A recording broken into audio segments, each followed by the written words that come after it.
Ah.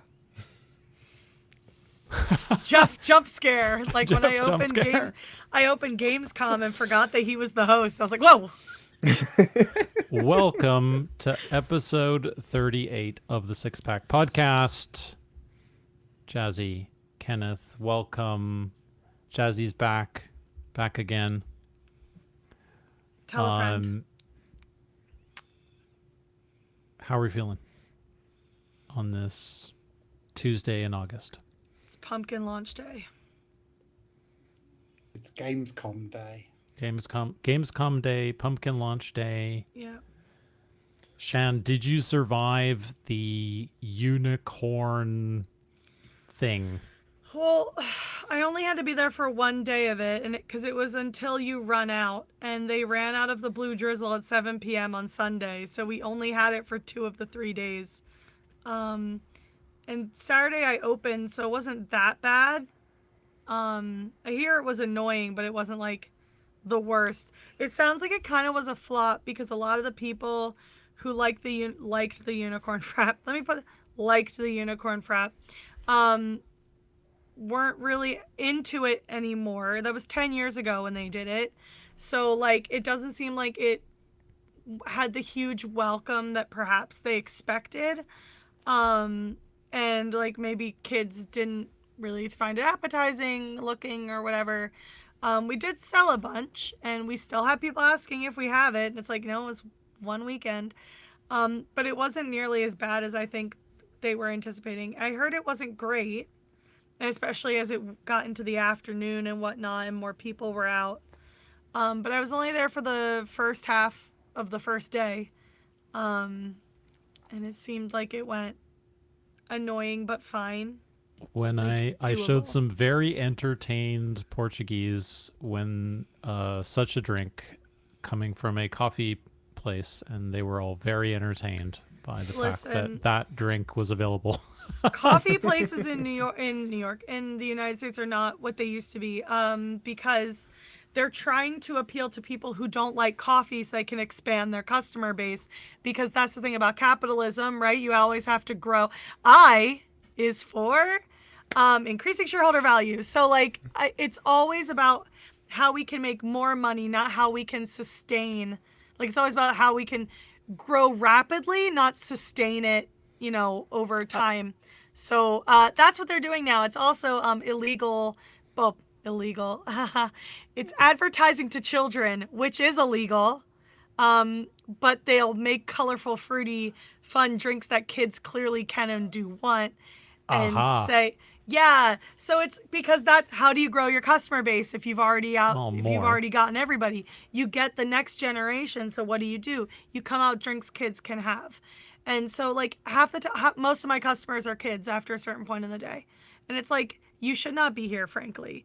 Happy to have you. You're really loud. Please turn it down a little. But like, I don't like that they are basically exploiting children and the small amount of money they have to sell them drinks that they can have so that they can maybe one day continue to be Starbucks customers. And like Dunkin' does it too now. Dunkin' does refreshers. Everybody does refreshers now because like they saw how popular it was with Starbucks. Everyone just wants massive growth. So they're looking to the kids because the parents are becoming more frugal because the economy's not great. And it's like, what are we doing here? Like, frankly, what are we doing here? Selling sugary drinks to people who shouldn't have them. That's what we're doing. It's disgusting. Yeah, I did not like it. I mean, Yes, over Jessica. here it's vapes, so you can't. Yeah, well, no, Oh, vapes are well. bad too. Vapes are bad too. Don't get me wrong. Anything bad you can do, they are. My sister vapes like a maniac. Like, she's almost 30. Put it down, girl. Getting too old for that. But This is gonna age track me, but the great scandal when I was a child was when they sold Sunny Delight as a amazingly healthy children's drink because it's orange juice. It turns out it has like 700 kilos of sugar in it. Child Shannon would fight you for a Sunny Delight, to be Yes, fair. it I would was fight good. you for a Sunny D. Like, it's over. The taste of ahead, Jazzy. cooking oil. Yeah, I was gonna say, didn't it have a lot of oil in it? It Maybe that was a probably- myth. Maybe that was one of Well, those like. as you know, they've a lot of these sweets and drinks companies have switched to fructose corn syrup in the last 10, 15 years. So I wouldn't be surprised if it Cheaper, right? transitioned. Yeah. Because a lot of the drinks that I would drink when I was a kid that were like, yeah, they were full of sugar, but it was just sugar. Now it's sugar and high fructose corn syrup, which is just as bad, if not worse for you, because you're just drinking corn juice. And we love corn over here. We love corn, but like, enough. Gotta watch out for that corn juice. Corn what they juice. do here, what they do here is they do sugar, but then they add to the sugar artificial sweetener as well. Yeah. Yeah. So they do that over Yep. here. The infamous UK sugar tax that basically ruined all soda here in this country. Yeah. Although I have cherry tango in the fridge and it's yummy. Yeah, I've got some Cokes and Coke Zeros. Oh, I like a Coke Zero. But as I used to say to my dad and other people, like, if I'm going to drink sugar, I'm going to drink the devil I know, which is regular sugar. Yeah. And not, but like, I do like a Coke Zero sometimes. Because I think that's just stevia now. I think they just use stevia for the Coke Zero. It's like Splenda for the diet, stevia for the zero. Something of that nature. I'd have to look. But I don't mind an occasional Coke Zero. But that's why I don't drink a lot of soda, because if I get it, I'm usually just getting one full sugar, and then it's like, I'm done. Yay. Or if I'm out. You can tell we haven't seen each other for a couple weeks because it's already wild and we're just talking about soda. 6 minutes in. That's like a normal thing for people to talk about, right? Yep. I like soda. Any other housekeeping other than soda? I'm ice looking cream. around, but I don't think so. Ice Oh cream, my god, yep. yeah, an ice cream. The fried chicken ice cream. My mom was like, I had a tiny piece of it, and I was like, just eat it. Eat the whole thing. It's only like 100 something calories. Just eat it. Eat the whole thing. Like no one's gonna tell. Like, don't eat a tiny bit of a unique ice cream bar and leave it. I'm not gonna eat it. just eat it. Just eat it, girl. Like, I don't care if you have one, but like, eat the whole thing, girl. It's okay. They weren't that high. Like, I remember being surprised. I still have the wrapper. I keep forgetting to throw it out. It was wrapped inside the wrapper. Otherwise, this would be thrown out. It's only $2.50, right? I thought it was gonna be more.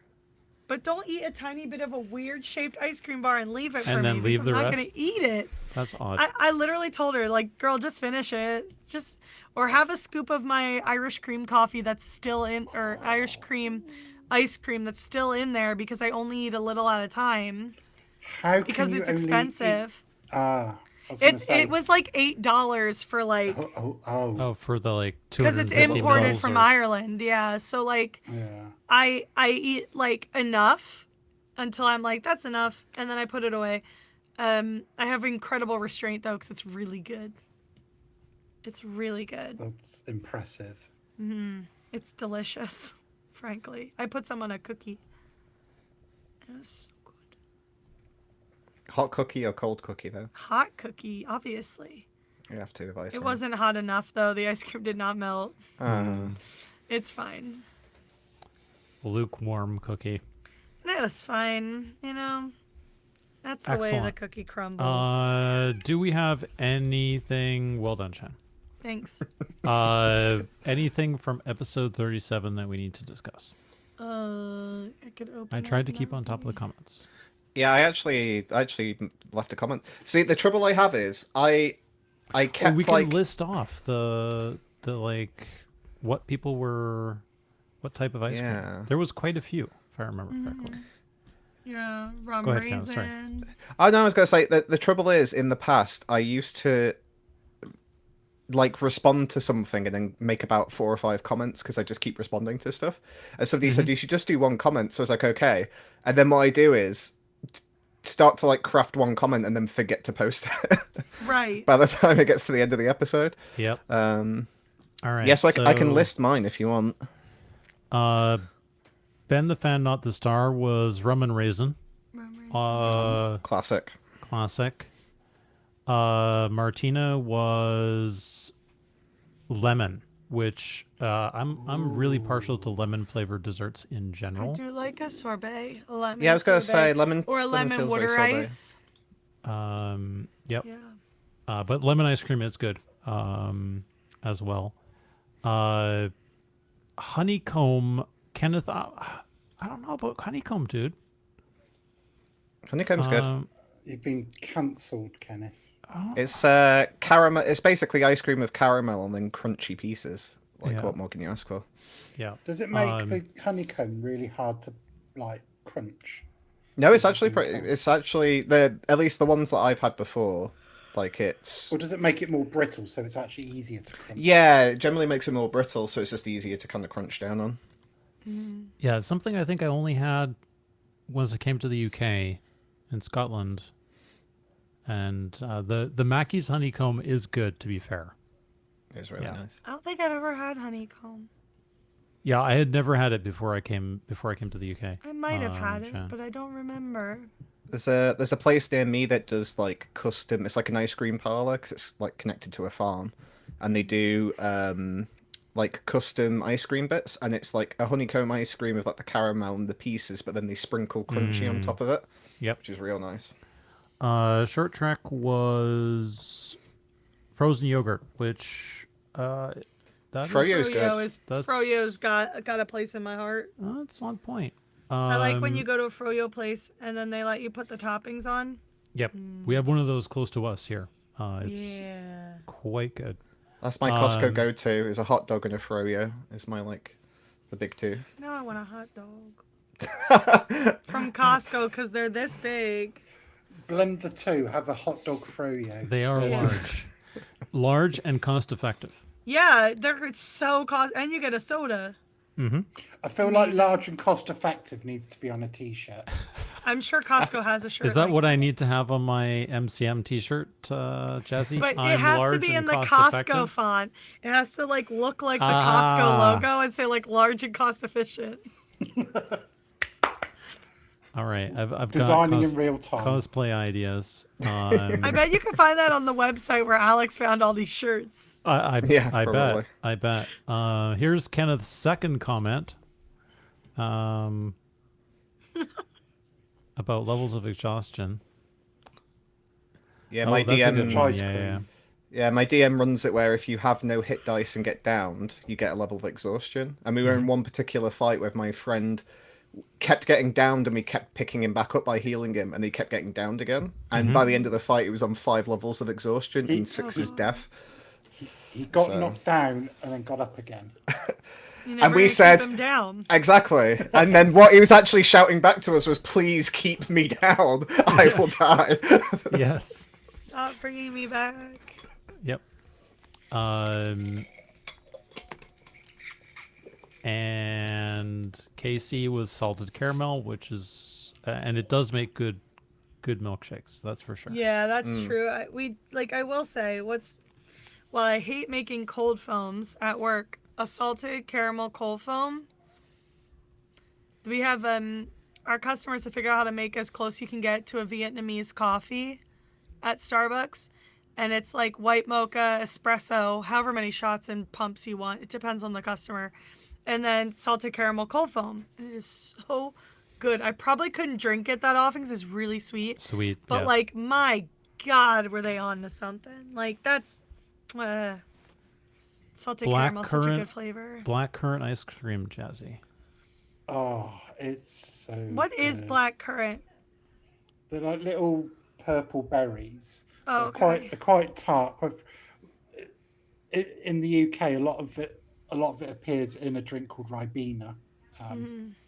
But you can occasionally get it in ice cream. There's a place called Langage Farm down in Devon that does a whole host of different ice creams, and it was quite near where I lived when I was a kid.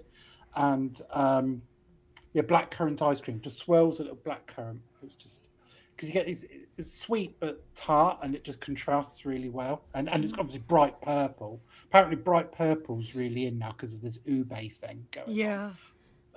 It looks a bit like ube, but it's I've never had ube, but I think they offer it's quite different. Blackcurrant is quite tart, tangy berry. Yeah, it's kind of that brings back memories of a very Canadian classic ice cream, which maybe Shan knows of or has had exposure to, which is called Tiger. It is orange flavored ice cream with a black licorice swirl through it. I haven't, but I am gonna ask my friend about it now. Mm-hmm. Yeah, tends to be a Western Canadian thing, I think. Then they will probably know. I mean, Yeah. Listen, they got me addicted to Nanaimo bars, so like I'm sure they know what Tiger ice cream is. One of them's from like originally lived in, or her family lived in Regina, so like they might have it up there. Yeah. I've never seen it anywhere outside of Canada, but I have tried to make it and have not managed to be successful with it so far. But one of the wildest ice creams that I've had that's similar, this was at a country show thing, was blueberry goat ice cream. So it's like ice goat cream made cheese? with goat milk. made with goat, so it's goat's milk used to make ice cream, and then like blueberry. To be fair, blueberry and goat cheese is something that's combined a lot here in the U.S. Like for like spreads, like you can get for cheese plates. So like we've had blueberry goat cheese. So for me, that's not terribly shocking. That sounds. It was lovely. Par. It was lovely. It wasn't super goaty, although I did quite like. I did quite like a bit of goatee. I like a Biscoff ice cream, like a cookie butter ice cream. There's a place called Milk John in Philly. It's in the Passyunk area, which is full of like restaurants and all that. My friend took me there, and they do small batch, and I believe they had a cookie butter ice cream that day, and I was like, I need that. And it had like a big lotus wafers like stuck in it. It was I probably have a picture somewhere if I look it up, but it was like so good. It was like, loved it. I love ice cream. Sweet. All right. Yes. Very good. Good progress. Good progress. I like that Shan's making loads of puns when like me and Jazzy are on. Who are like the people who would be most supportive of puns. I love puns. I mean, sometimes if it's somebody else doing it, I hate it. But it's okay if it's you. Yes, exactly. All so right. you get So it. if you do it, you stop us doing it. You say. Yeah. Glad that we've established that. All right. News. I expect we will get a new post shortly. Just looking at the August post, which we went through but did not show last time. We still don't know what the pixelated thing is, right? No. But we know what the theme is. Yes. So we got one bonus video. We'll get a BTS tomorrow, I guess. Today's Tuesday. We're recording this on Tuesday, the 25th. And then we'll have a DMS and Kel. Yeah. So, cool. Disappointed with the champagne brand choices, but that's a discussion for another day.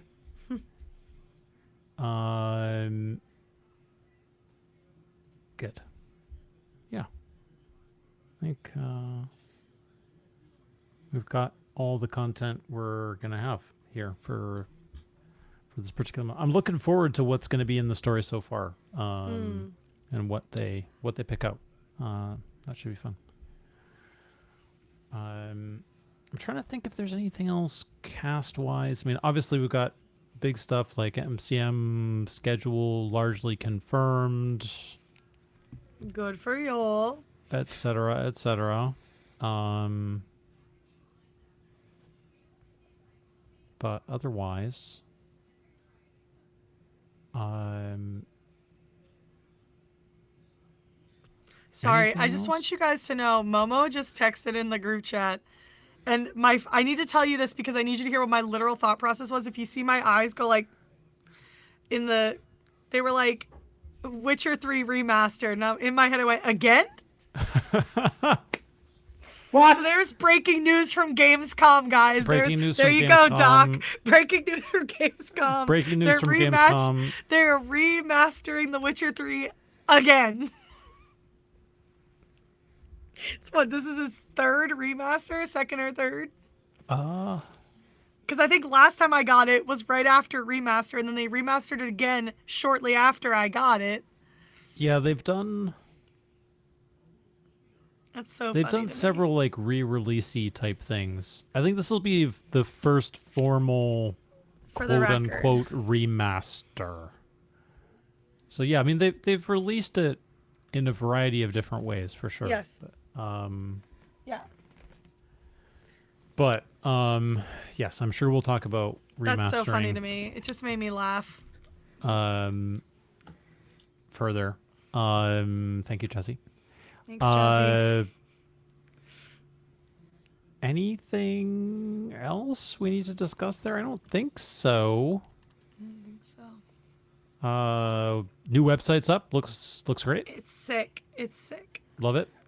I look the animated logo. Yeah, Yeah, it's yeah. really nice. It looks so lovely on a phone as well. Yeah. Yep. A plus, Holly. I hope my only hope is that Holly has some help from other members of the team to help her keep it up to date, because keeping all that stuff going is a I owe her so many Is a big possible job. glossary entries, and I'm so glad she hasn't come for my neck. She's been too busy to come get me. Yeah, I mean, I think she said that she's already behind anyway with some. Yeah, it's because, for the record, listeners, I help Holly pick up which glossary entry she should get so that she doesn't have to always rewatch episodes. So, like, usually she has some of them already. So it's just a matter of me looking for things she might have missed.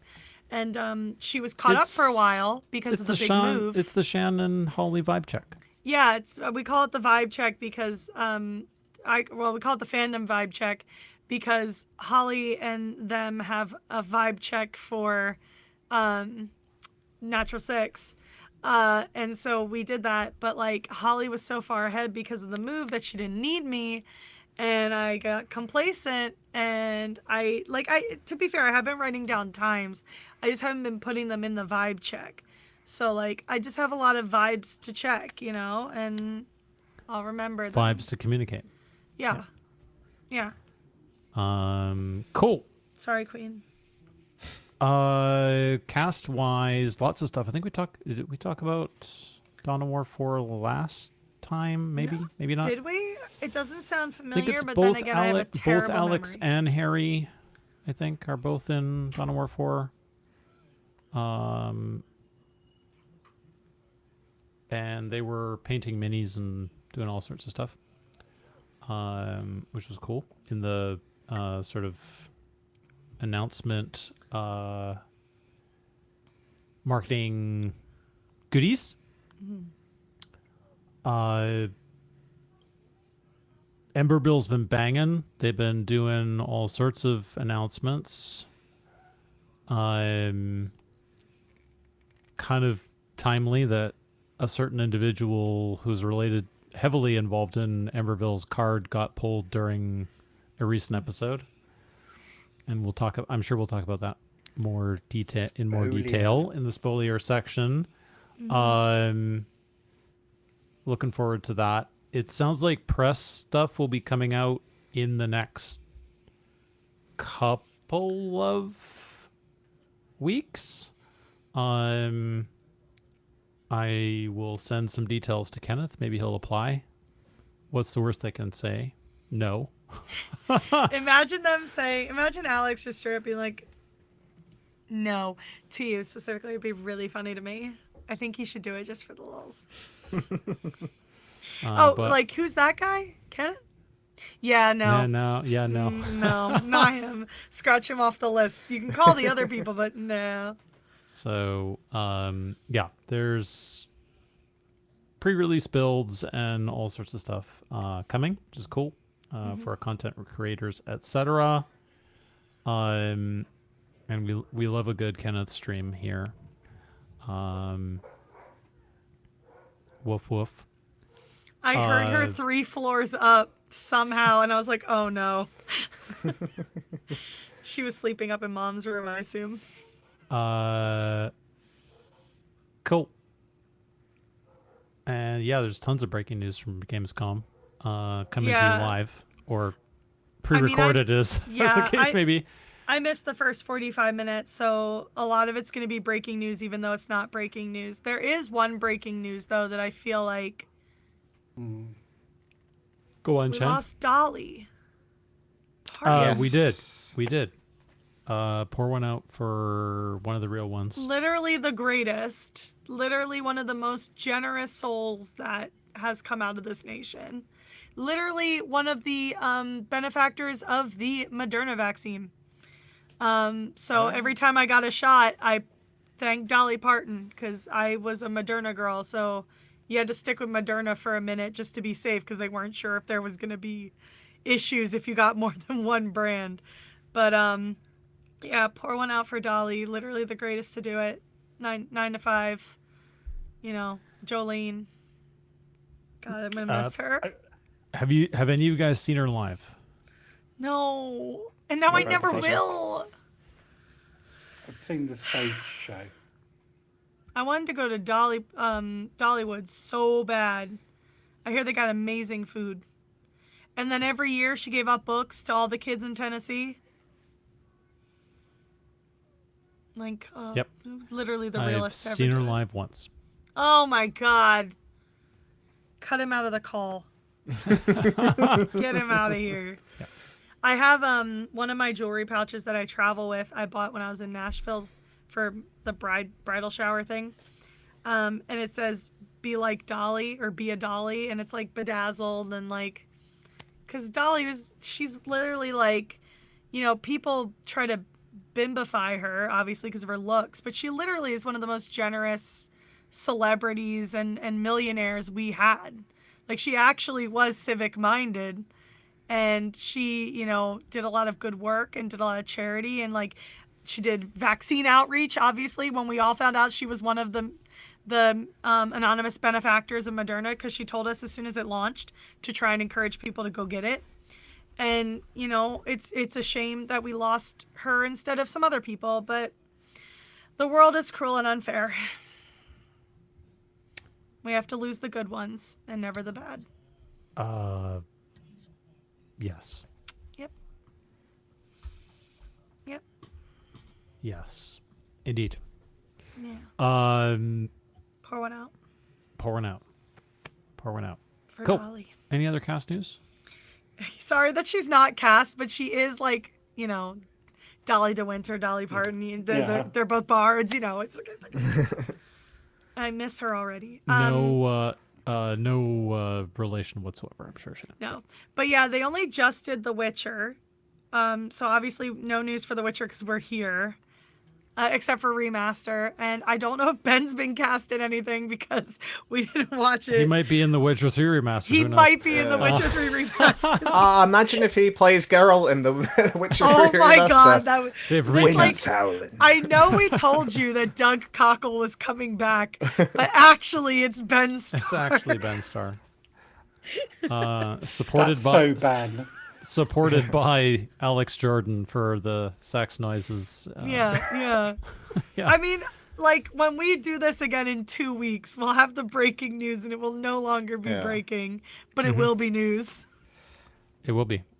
I think the only other cast thing is Harry and Alex have meet and greets at MCM as well on the Saturday and the Sunday. So if you want some sweet Harry and Alex, then they are Please doing the solo bother them stuff. for me, specifically Alex. We will try. Because I think Alex is aware of my existence. I'm not sure that Harry is outside of when he sees me. So that's why I said bother Alex. And nothing from Doug just quite yet. Nothing yet. Yeah. Doug-a-thing, get on it. We need that Doug coin. Yes, we do. We're on the Doug coin. Doug coin. Mark and I have communicated regarding Doug coin. Merch drop. Are you guys going to design a Doug coin? That would be really fun. That's the plan. Doug coin. design, print, deliver, If I distribute. ever listen, when I get mine, if I don't ever find my Witcher coin, 'cause I still haven't found it, that's gonna be the coin for the DrKagon. Excellent. I think it's fitting. I love the idea, by the way, that Mark's like, oh, I really want to like try and develop my like designing skills for 3D printing, and the first thing he does is DrKagon. DrKagon. Listen, you got to diversify your portfolio, okay? I is for increasing stockholder value. I keep forgetting what I stands for. That's why there's always a pause after I say I is for. I have to remind myself it's increasing. Mm-hmm. All I remember is shareholder value, and that does not start with an I. Yes. No, it does not. Silent I. Yes. So we'll see how that all plays out. We'll see how that all plays out. Good. All right. Doing lately, Jazzy. What you been up to? Hello. Lately? What have I been up to? So, since 2 weeks ago. Since 4, I think. Is it before? Yeah, he wasn't here last time, to be fair. Yes. Yeah. I had a bit of a nap. Yeah, so speaking of naps, been enjoying Kenneth's streams, occasionally dozing off because I get up at like 5:30, 6 o'clock, and I can't stay up for 18 hours that easily these days. But they've been great. They've been great streams. Really loving seeing the 100 line. It's just weird. And catching the end of the Greedfall streams as well. So I've been enjoying that. I've been playing, loving my Switch 2 still. Finished Dave, well, I say finished Dave the Diver. I've done the main story. Yep. Yeah. I haven't got the Jungle DLC, although it is back in the store now because I had a store issue. So I will do it at some point, but I've taken a little break. But what I did reinstall on my Switch 2 was Balatro. And oh no, how annoying. It doesn't retain the save data from the Switch 1 version. So I've had to go in and play it an awful lot to unlock stuff all over again. Damn. That's a real bummer. No, but it looks exactly the same, so I don't know quite what the difference in the versions are, but it's been great. That's been great fun. But also, because I know last time I was on, I was moaning about the weather, and it's been a little bit better lately. So I have been loading up the old PlayStation 5 a bit more. Mm-hmm. And rather than play 007 First Light, which I keep meaning to, because I did enjoy what I've played so far. I'm at the nightclub at the minute. But I just feel like I need to, once I pick it up, I need to then see it through to the end because it's quite tricky. Yeah. And I'll forget stuff. So at some point, I will just play it and nothing else.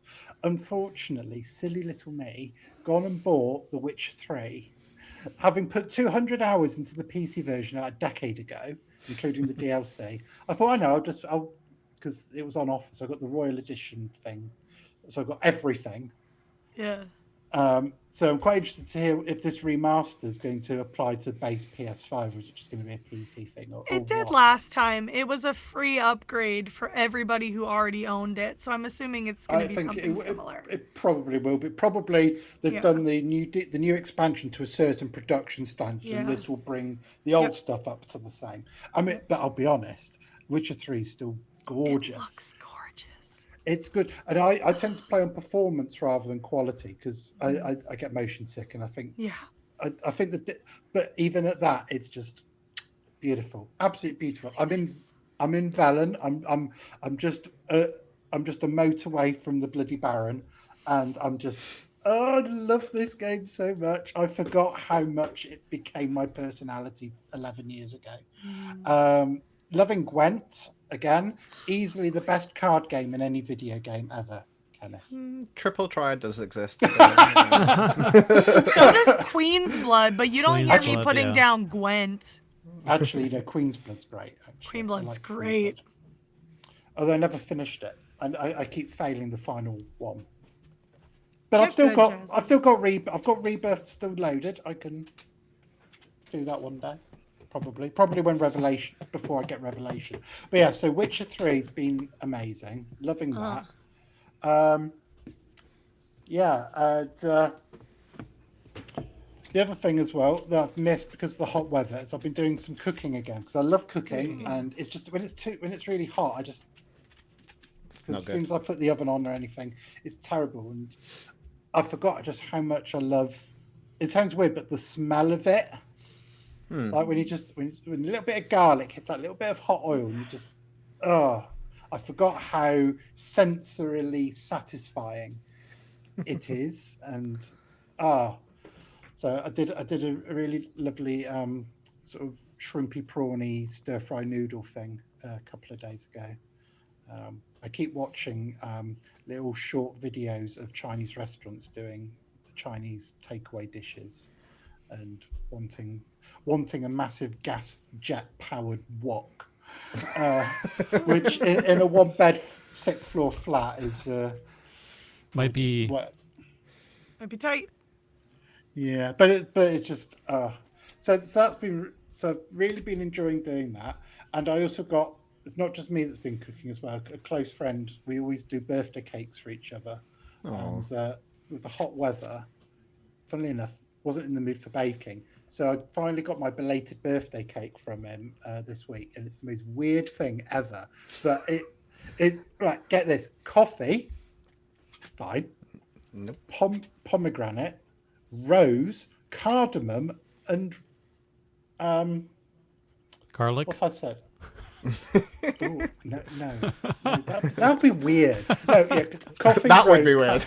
Yeah, coffee, rose, cardamom, and pomegranate. So there's rose water in it as well. It's the most weird combination ever. But yeah, it does works. work, and it works. And although I will say, a little bit of vanilla ice cream helps.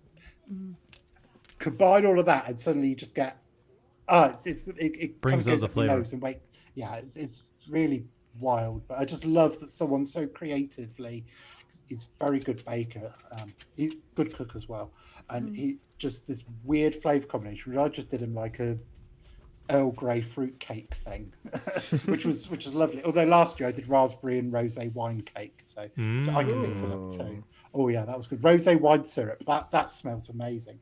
But no, because we went away on a holiday to Yorkshire in May.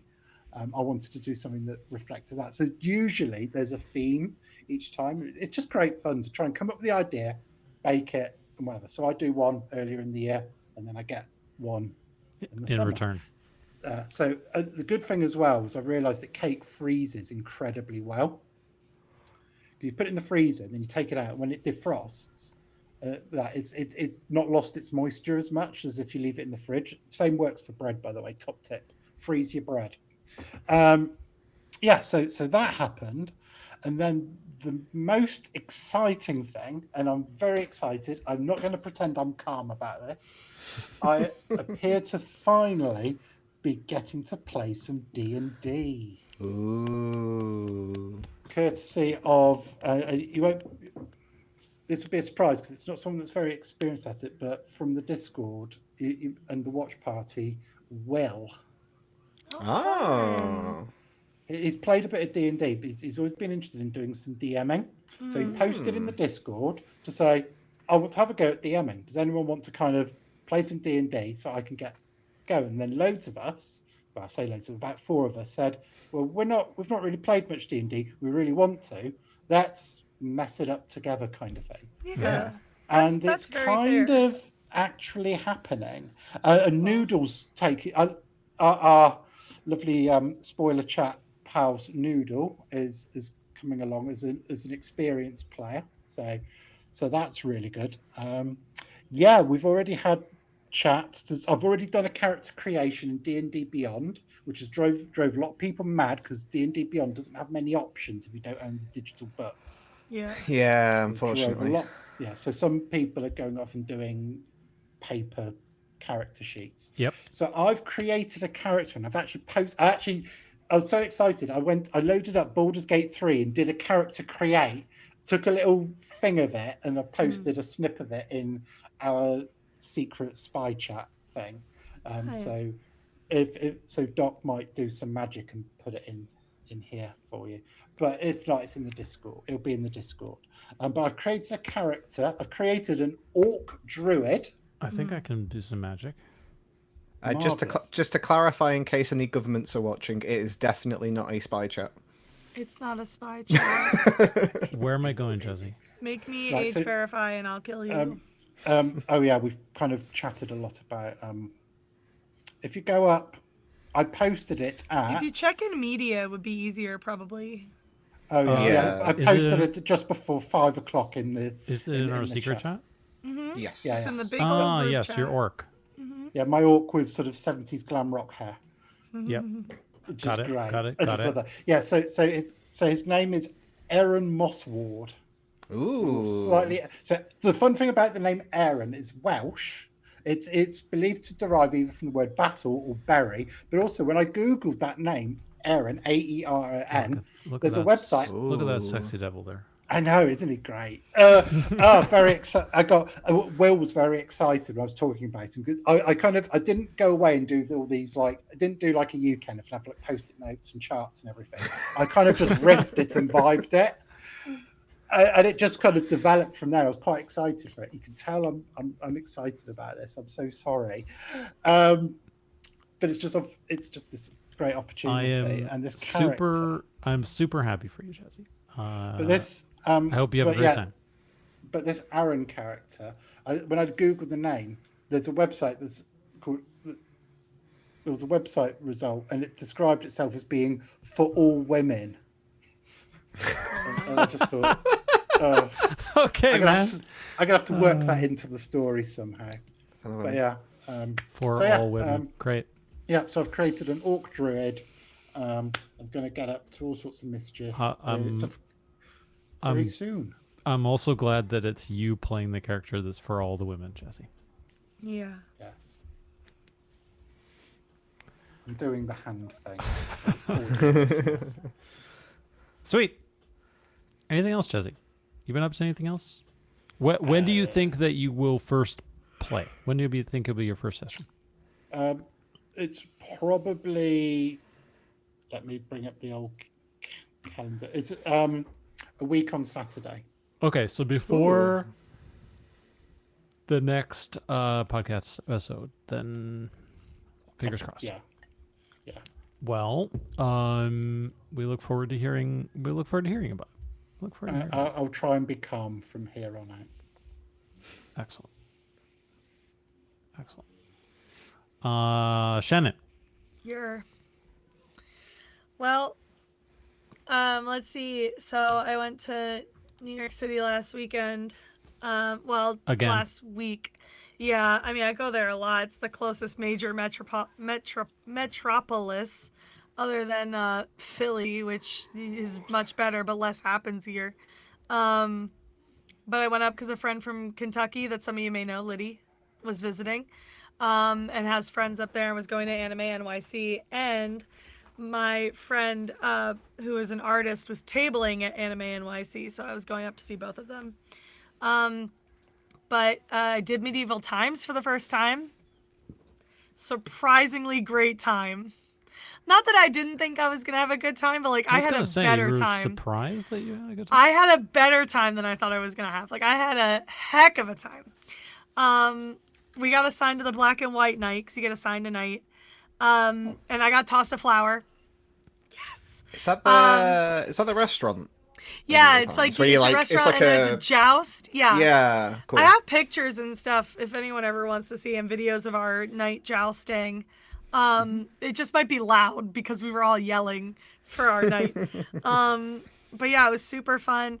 My biggest trouble was I don't like meat on the bone, and they give you half a chicken. And so I was a little freaked out, but I did it. I managed to eat pretty much all the breast meat, so it's fine. And it was pretty good chicken, actually. It was really juicy. It was nice. What are you making that face? Oh, okay, I thought you were making a face at me, and I was about to kill you. No, I was yawning. Sorry. Good. But yeah, and they seasoned the corn really nice. They used almost like a Mexican seasoning on the corn, so that was seasoned really nice. The potato was seasoned really nice. So you get a decent amount of food. You also get soup. I should have sent you pictures, Doc, so you could show some of my pictures. I mean, I still could, but it's basically exotic dinner theater. Yeah, but you're watching jousts, and also there was a falcon. There was falconry, There was horse stunts, and by stunts I mean like they were doing fancy kicks and dressage, and they were bowing. There was acting. There were there was like, sword fights. There were also games. So like they would see how many rings they could get on their lances, or they would throw a lance and see who could make their lance into the bullseye. And they also did a game where they would toss flags back and forth through the length of the theater, and you would have to try and like not drop your flag. And the theater is like, I think it's 6 nights. It's cut up into 6 nations. And the story is that there are these 2 great nations, and they are celebrating an armistice and alliance. And so the great families / houses / cities, depending on which one you're in, have brought a night, and they're going to celebrate, and they're going to have a good time of games and performance and celebration. So yeah, we got to see some jousting, which is really cool. They're clearly stunt performers, which is fun because they get like sparks and stuff. They got to actually do like some scary stuff, and they were doing flips and shit into like forward rolls, and things like that. Wow. But they were super fun, and the food was pretty good. I got a giant goblet glass. I meant to bring it down and I forgot it. But I paid extra to get a giant goblet, and I had to hold it with 2 hands as I drank my soda out of it. Lydia was worried I wouldn't finish it. And we also got a flag of our night. I caught a flower. That was exciting. And since my friend had a coupon, we did like the royalty package. So we got VIP badges. We got our picture taken. We had like lower seats. So it was nice. It was fun. I would do it again. I liked it a lot more than I thought I was going to. I thought it would be fun, but I had a heck of a time. It was actually super fun. And yeah, so I did that. And then the next day we went into the city proper, because obviously we were on the New Jersey side. But we went to the city proper. We went to the New York Public Library, where they have the original Winnie the Pooh plushies on display. The plushies that inspired, what is it, A.A. Klein or whatever? Forget their actual name. But the author who wrote Winnie the Pooh. It was those dolls. So they had like Pooh, Piglet, Roo. Not Roo, Kanga probably, because they had the pouch. So Kanga, Eeyore. And I had pictures of that. I should have sent pictures, but I try not to take too much time, so I didn't think to do so. But I do have pictures of that if anyone wants to see. And they also had like some toys from that era. I think they had more toys too, from that era, on display. The New York Public Library is like very cool. They do have reading rooms. They do have books and stuff, but it's a lot of gallery space as well to like check stuff out. So like we got to see one of the original copies of the Bill of Rights, which was very cool. We got to see like Charles Dickens's desk, which I do believe I did send in our group chat. So very cool stuff. It's a very famous, cool building. It's a neat place. If you're ever in New York, you should go. It is free entry. So like, but building. To go into the exhibits, they're all free. So like, I'm encouraging you to go. You should go there. It's a quick jaunt. You don't have to do much there. But the reading room is only open to the public for certain times if you don't have a library card. So like that you need to plan out if you want to see the famous reading rooms. But it's a gorgeous building. It's stunning. And then we went to Kinokuniya, Dangerous Store. I did manage to limit myself to 3 items. I got like the Final Fantasy X anniversary book. I got the Final Fantasy XIV poster card book, because they don't have the actual poster book. They only have the postcard book as an import. And then I got Smoking Behind the Supermarket with You, Volume 1, because Kinokuniya has like deals with a lot of these publishers, and a lot of these famous manga had come with like a photo card. So it came with a cute little like photo card. So I decided to get it because I keep hearing great things about this series. So I wanted to get Demons of the Shadow Realm, which is the new series from Hiromu Arakawa, who wrote Fullmetal Alchemist, but they didn't have Volume 1. I can't start with Volume 2. That doesn't make sense. So I didn't get it. But I did get the Final Fantasy X, which is imported, but thankfully I don't think there's much text in it, so it's fine. But I did have to limit. There was so much I wanted there, and it's not cheap. So they do an insane markup at Kinokuniya, but it's fine. I limited myself. We went and saw Rocky Horror. Well, we also saw Grand Central Station, but that was also free. I've always wanted to see Grand Central Station. I finally took my butt down there. That's a train station, baby. Moynihan Train Hall, who? Ugly. Nowhere to... Well, Grand Central doesn't have anywhere to sit either, but at least it's pretty. They have, like the constellations on the ceiling and stuff. I sent pictures of that, too, to the group chat. But then we went to see Rocky Horror, which was awesome. And we saw the original cast minus 1 or 2 people, I think, who had already left. But, like, it was Luke Evans as Frankenfurter, Harvey Guillen as Eddie and Dr. Scott, Stephanie Sue as Janet. Like, it was... And Rachel Dratch as the narrator. Fantastic choice, by the way. She's one of the funniest people alive. And her delivery of the stuff was really good. She's really funny as the narrator. Especially because they did do call-outs. I don't know if they were encouraging them. I couldn't tell if when there was only one person doing the call out, if it was like staff, because like maybe some people didn't know the call outs, but it was really funny when one person would do the call out. That was my favorite time. But yeah, it was excellent. Harvey Guillen broke and he and Luke Evans stared each other down while he tried not to laugh out loud. Fantastic stuff. He accidentally said his line where he was supposed to be sitting down. He was still standing up. So he had to like smash down in his seat. And he and Luke Evans were just holding eye contact for the longest time while he tried not to laugh. It was so good. The whole theater was part of the stage. Very funny. At one point, Stephanie Sue grabbed someone's playbill to use an umbrella, and she managed to toss it right back to them over her shoulder. A+ Stephanie. You're never going to see this, but that was incredible. But yeah, it was really good, really fun. The staff was incredible. I did get some souvenirs from that, obviously, but most of the main cast has just left, and they did just announce a Broadway cast recording. So that's pretty exciting. So I get to listen to them again. And then I went to the Nintendo store, and it was pouring rain by the time I got there. So I had to sit in there for over an hour, hoping the rain would die down so I could go catch a bus in Mamdani's, New York. I did take a bus in Mamdani's, New York, and it was an excellent bus, and the bus driver was super nice. But I did buy stuff at the Nintendo store, but I did really well at the Nintendo store. And me and the Nintendo guy were buddies, and he said I made him laugh the most because we spent the entire time he was ringing me up talking about torturing Koroks. We spent the entire time talking about torturing Koroks, which was really fun. But yeah, I got my friends Koroks, and then I got like myself a Korok, obviously, but I mostly got like a Korok bag and 2 Animal Crossing jackets / hoodies. So, like, it was fine. I spent money there, too. I spent money everywhere I went that day. Because I don't get to go to those places a lot, frankly. When I go to New York, I'm usually there for a purpose. So I don't take my butt down in the Nintendo store or anything like that. Plus, it's usually annoying. Tourists do not know how to walk in buildings. I never want to hear about American tourists again, frankly, because I've seen y'all in New York. Learn to walk. Anyway...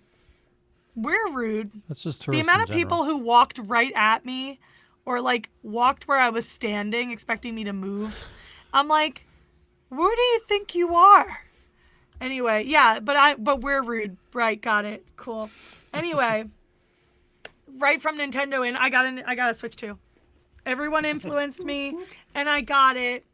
I love it. I haven't played much on it yet because I've been busy. But I've played a lot of Theater Rhythm, and I finished the Final Fantasy XIV track on Theater Rhythm, and I love this thing. I'm really excited to play The Witcher 3 on my Switch. I'm kidding. I probably will. That was why I bought it, because I thought it would be funny. And it's the complete edition, by the way, so it does come with everything. But I got it as a joke, and if I ever see Doug again, that's what I'm going to have him sign, because I think it's funny. The Witcher 3 on the Switch? Who would do such a thing? Me. Me because The it's funny. Switcher. It looked terrible on the original Switch. And I expected God, that. I yeah. wasn't surprised.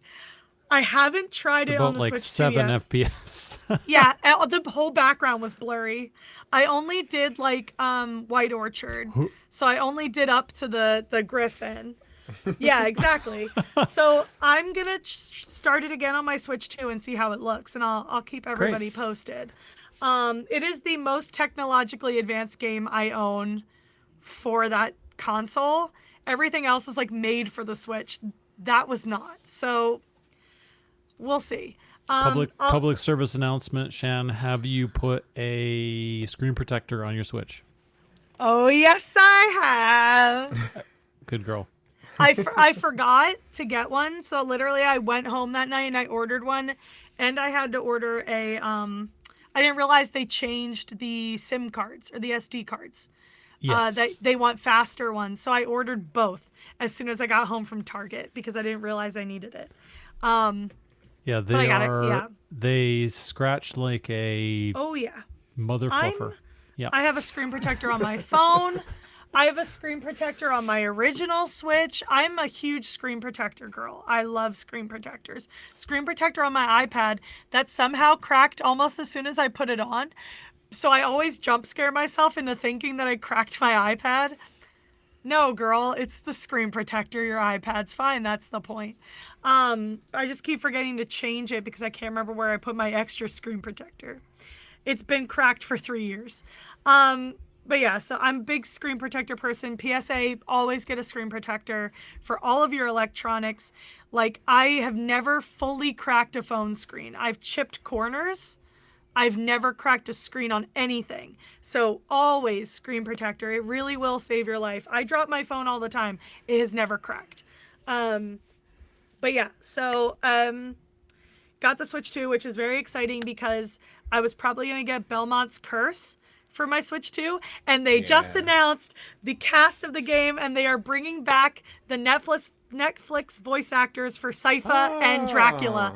So cool. Alejandra will be playing Sypha, and Graham McTavish, you have to say his whole name, will be playing Dracula, which is very exciting. So, and I'll probably play Final Fantasy Resonance on it. Both of those drop in October, I believe. If not, Belmont's Curse might be November. But yeah, very excited to play both of those on my Switch. The day after I went to New York, I went to a Phillies game. I was exhausted because I was in traffic all day. Because somebody flipped a truck off my exit. But anyway, so that was fun. I went with my friend. It was against the Cardinals. My friend is a Cardinals fan. So I had to sit with them when they cheered for all the stuff that made me mad. And I was mad at my guys. Like, I think what a lot of people need to understand about Phillies fans is, yeah, we'll heckle you for being a fan of your team, but we'll get angrier at our guys when they mess up than we are at you for cheering for your... We get mad at our guys. We like to hold them to a higher standard, which is why we boo our own players. And we did, actually, at that game, boo our own players. Also, what was really funny was the guy who beat Kyle Schwarber for the home run derby is on the Cardinals. And every time he stepped up to bat, everyone booed him. I clapped because what he did was incredible, frankly. It was an amazing run at that home run derby. But it was really funny because he does find the boos funny. He does accept them. He does respect them. So, like, I'm sure he was fine, but he did hit a home run and I got very angry. And like the Phillies sucked. Well, they would tie it. They would go back and forth. So the Cardinals were winning.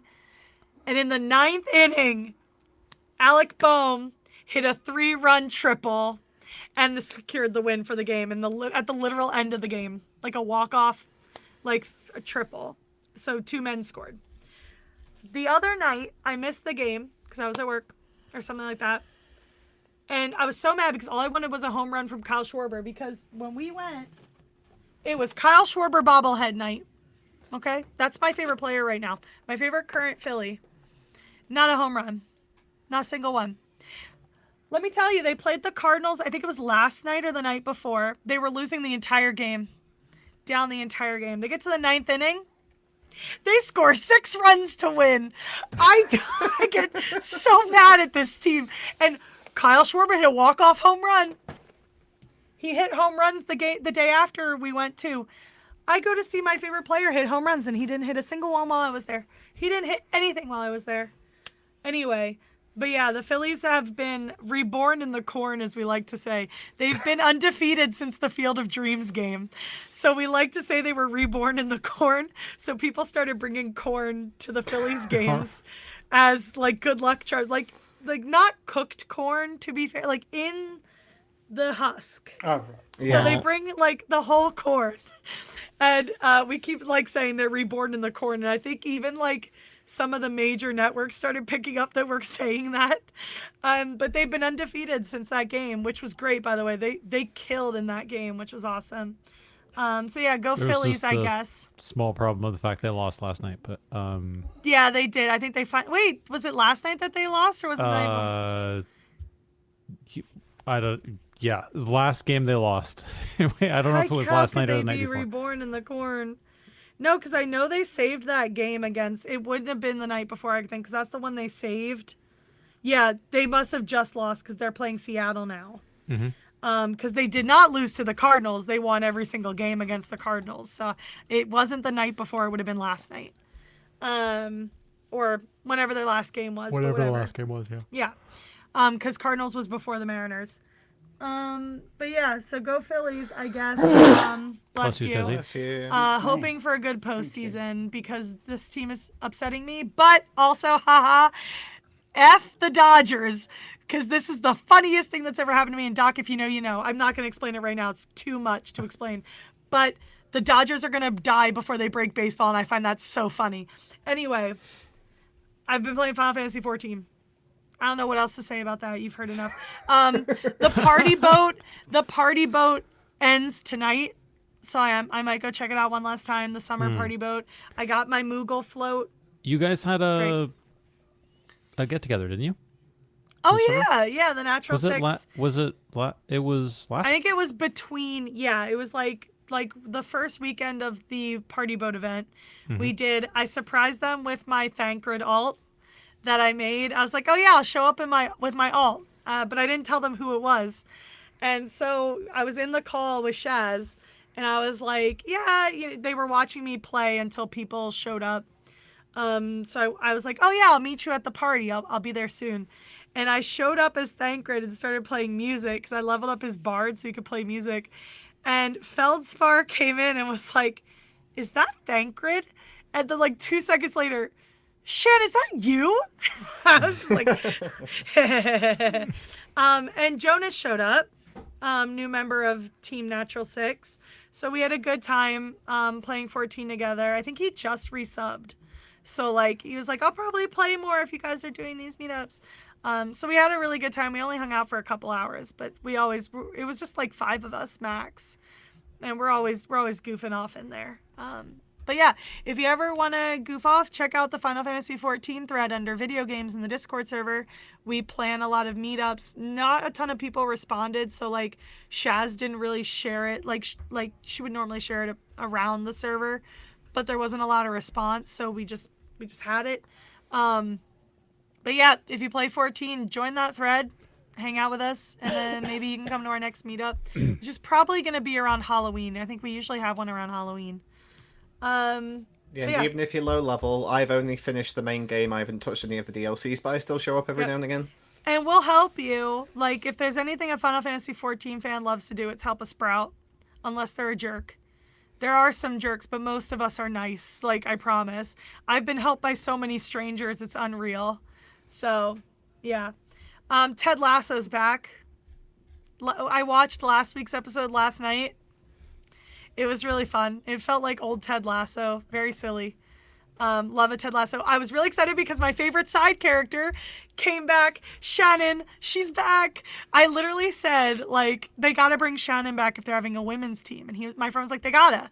And then they were like, open tryouts. I'm gonna talk about it because, like, it was last week. But I won't go into details. Like, open tryouts. And I was like, Shannon's gotta come to the open tryouts. And we saw one character who looked like Shannon wearing a Richmond men's jersey. And we were like, that has to be Shannon, right? And so there's a bit where Ted Lasso goes, oh, any of you locals? And she raises her hand and goes, oh, Shannon, good to see you. And I was like, yes, they brought her back. Yeah, because you weren't sure, were you? Because I think you looked at like the wasn't. IMDb or something and you didn't see it, yeah. Because the actress's name, like, that's her name. That was the girl's name in the original run. Her name was just Shannon, so they just let her keep her name. But it was the young girl, the teenage girl who met Ted Lasso like early in the series and was teasing him while playing soccer with him. She's great, and she came back, so like that was really exciting. I hope I get to keep seeing her, because I just love her and Ted's relationship, and I like their back. And also, it's very rare I have a nice character named Shannon. Most of them are jerks. I can't say the word most of them are. It's very hard to find fictional Shannons. Like, you would literally be surprised, and most of them suck. I haven't looked into Irish television. It might be different there, but also I think Shannon's not as big a name over there because it's like a place. Like you're named after, like, it makes sense for an American or a member of the diaspora to be named after a place in Ireland, not necessarily Irish people who still live there. So I don't know. But yeah, so welcome back, Shannon. You are my favorite side character on this show, and I'm so glad you're back. And last but not least, back to Fullmetal Alchemist. It's been super fun watching it with my friend and watching him like watch all the changes, because last night we had like major changes that I forgot about, and so we were sitting there kind of digesting it, and it's like so interesting to see it. But yeah, I love Fullmetal Alchemist. I still need to read Demons of the Shadow Realm if I can find Volume 1. But yeah, that's me, I think. Life goals. Life goals. Kenneth. Oh, yeah. It's me. Quick thing before I talk about the stuff I have been doing, because Shan was talking about musicals. I have 2 pieces of merch from the 2 musicals I've actually had a chance to go see, which is The Lion King and Hamilton. And they're both pin badges. Got like a little lion head, and they've got like a thing that's got like a jacket and a microphone. Yeah. And stuff. So yeah, they're my Very two bits of musical merch. I got a pin that says "There's a light at the Frankenstein place and it glows in the dark." Ooh, From big fan Rocky of that. Horror. I gotta charge that up. Yeah. But yeah, in terms of what I've been up to, I know Bard went through MCM Birmingham last time, so I won't retread on it too much. But I went to MCM Birmingham, got my autograph off Charlie and off Kirsty, so my Exodia is almost complete. I only need one more autograph, which is Benjamin Starr. So I will have to rugby tackle him in October and say, Ben, sign this for the love of God, please. I'll pay. I'll I'll pay pay you. you. Ban you. We'll unban you from the Okay. Discord. No, don't tell him. It's funny. So yeah, that's the last one. Charlie was lovely to speak to. I didn't really talk about the game with him because I know before when he's been interviewed about the game, he hasn't really played it or like done. I think he said he was going to get a PS5 specifically to play it, so I don't know if Yeah. he got the chance. I was going to ask him, but then I was worried everybody was just going to do that. So and I didn't want to like hassle him too much. But he was lovely to talk to. Kirsty is amazing. I mean, you get a chance to see them, Shan, in New York, isn't Yes, it? some of them, yeah. So, but yeah, Kirsty, because I was speaking to Kirsty and I was like, I know you're like normally, like your background is like theatre, and Kirsty's face lit up because I presume nobody ever mentions theatre to them. I presume it's usually, hey, Expedition 33. So I said that, they're like, yeah! I was like, I was considering going to Cyprus because they were at like a convention in Cyprus, and somebody told me that like they very rarely do conventions because they do a lot of stage work. So I was like, do a fly to Cyprus for a signature? Is that a bit excessive? It's like, maybe, but I could have a holiday in Cyprus. That'd be nice. And an injunction. Yes, exactly. But luckily they went to Birmingham, which was lovely. They also noticed the Natural Six jacket. This is now 3 members of the cast that from Expedition 33 that have noticed the Natural Six jacket, so Ben must bring it up all the time. Because Jen noticed it, Kirsty's noticed it, and Rich noticed it as well. Kirsty was lovely as well, because I was like, everybody else said, oh yeah, the Ben game, and Kirsty was like, no, why not the Alex game? Because like Alex was like a few tables down. I was just like, yeah. I was like, Harry literally made the world, and she's like, exactly. So it's really True fun. fan. So it's really funny that she was like, no, Ben, go away. It's like it should be the Alex and Harry thing. So yeah, that was lovely. I also got to meet Alex and Harry. I did a should I open it or should I keep it sealed Pokemon card battle with Harry. I bought some cards because he says he loves watching that, so I bought some cards specifically. Harry kicked my ass. He got a art rare card, and I got nothing. So Harry, and it was a cute little bat as well. I can't remember specifically what Pokemon. It's not like the OG ones, but it was like a cute little bat that's like a more recent one. So Harry was so pleased. He was like, "I won!" I was like, "Ah, that's annoying." So yeah, that was great. I got to speak to Harry a lot about Greedfall 2, which I've been streaming, which mainly just asking him about the voice work. So I was like, that must have been difficult. The fact that you have to speak in another language, which is really unique, and then trying to do the accent. And Harry was like, yeah, it was tough. Like they tried to do it. They tried to just do it English and tried to do it just tier for D. And Harry was like, eventually it's like just doing like a 3 hour session tier for D, and like my brain started to melt. So eventually they changed it where it's like we do a bit of English, a bit of tier for D, and that worked a bit better for him. But it was really interesting kind of getting his insight in it. And he was equally as bummed as me and Bard are that unfortunately Spiders is gone and the franchise is basically gone because we love it to bits. And then I got to tell Alex that I've played the altars finally. Because I kept telling Alex at every convention we've been to, Alex, I will get a signature from you. I just need to play the altars first. I have to play the game first, yeah. And also got to tell him a little anecdote, because this is known from like the six pack I've seen at the Comic Cons, but I had quite a bad leg injury, like about 14 years ago now. And I had there's a character in the game that has like a similar thing where they have an injury and they kind of have a lot of regret and like a what could have been kind of mentality. And playing through the game, it was something I didn't expect to happen, but playing through the game, it brought up a lot of like memories of my experience with that, where it's like, oh, well, if I hadn't have done this or I would have done that, because it was on a night out when I hurt my leg. So it's like, well, if I hadn't have done that, or if I would have gone home a bit earlier, that probably wouldn't have happened. So then, so Alex was like, oh, that's really cool that it like resonated with you. Alex also signed every single Yandolski that was on the Yandolski print. So it had like 12 Yandolskis on the print that he had. And Momo was like, oh, Alex should sign all of them while we were waiting in the queue. And Alex heard us. So then Alex signed every single Yandolski, Alex Jordan, Alex Jordan, Alex Jordan. So the person that was the handler that was with Alex wasn't, I don't think, especially impressed because he was there for ages just signing each Yandolski. But that was lovely. I've got back into streaming, finally. My room was under renovation for ages, so I've had to stop streaming basically for 3 months, I think it ended up being in the end.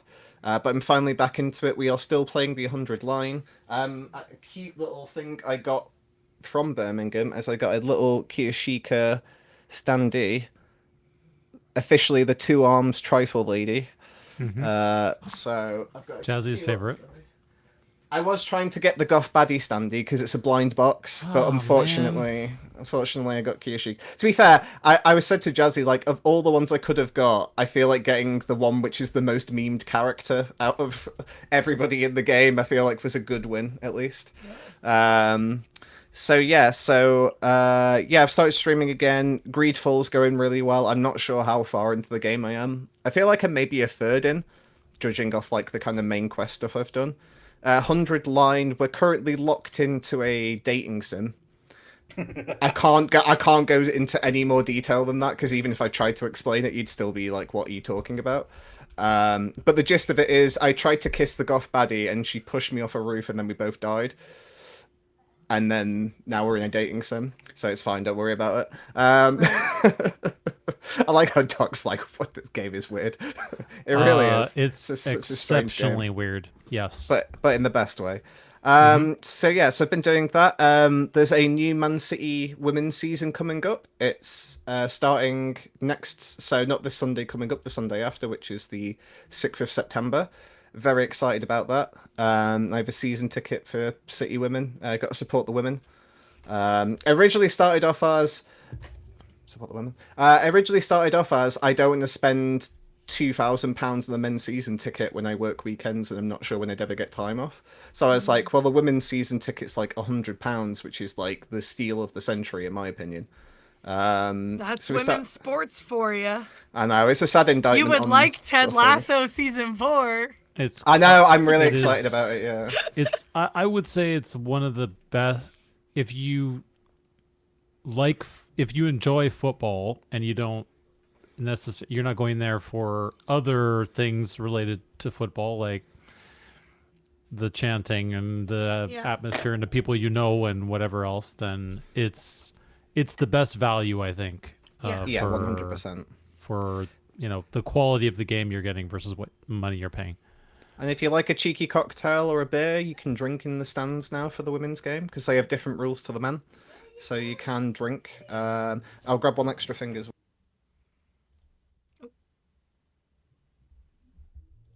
Do you think he muted himself on purpose? I think so. Okay, it was just so abrupt. It was so abrupt. Sorry, it was just while I was making like noises of getting up out of my seat because I've been sat down for a while. Yeah, he doesn't want us to hear how old he feels. I know. It's like I literally when they sat up, I went. Dad noise. So I've got got the brand new Man City shirt for this season, which it's really hard to pick up in this, but it has like little bees, like that are like it's kind of like a light grey color. Yeah, so because like the bees really associated with like Manchester for some reason. So just to clarify, then that is black and gold, yeah. It's like a yellowy gold, so it's like it's kind of like more on the lighter side of gold, but not a white and blue one. Yeah, so yes, that took a while to clear. It's black and gold. 10 years on.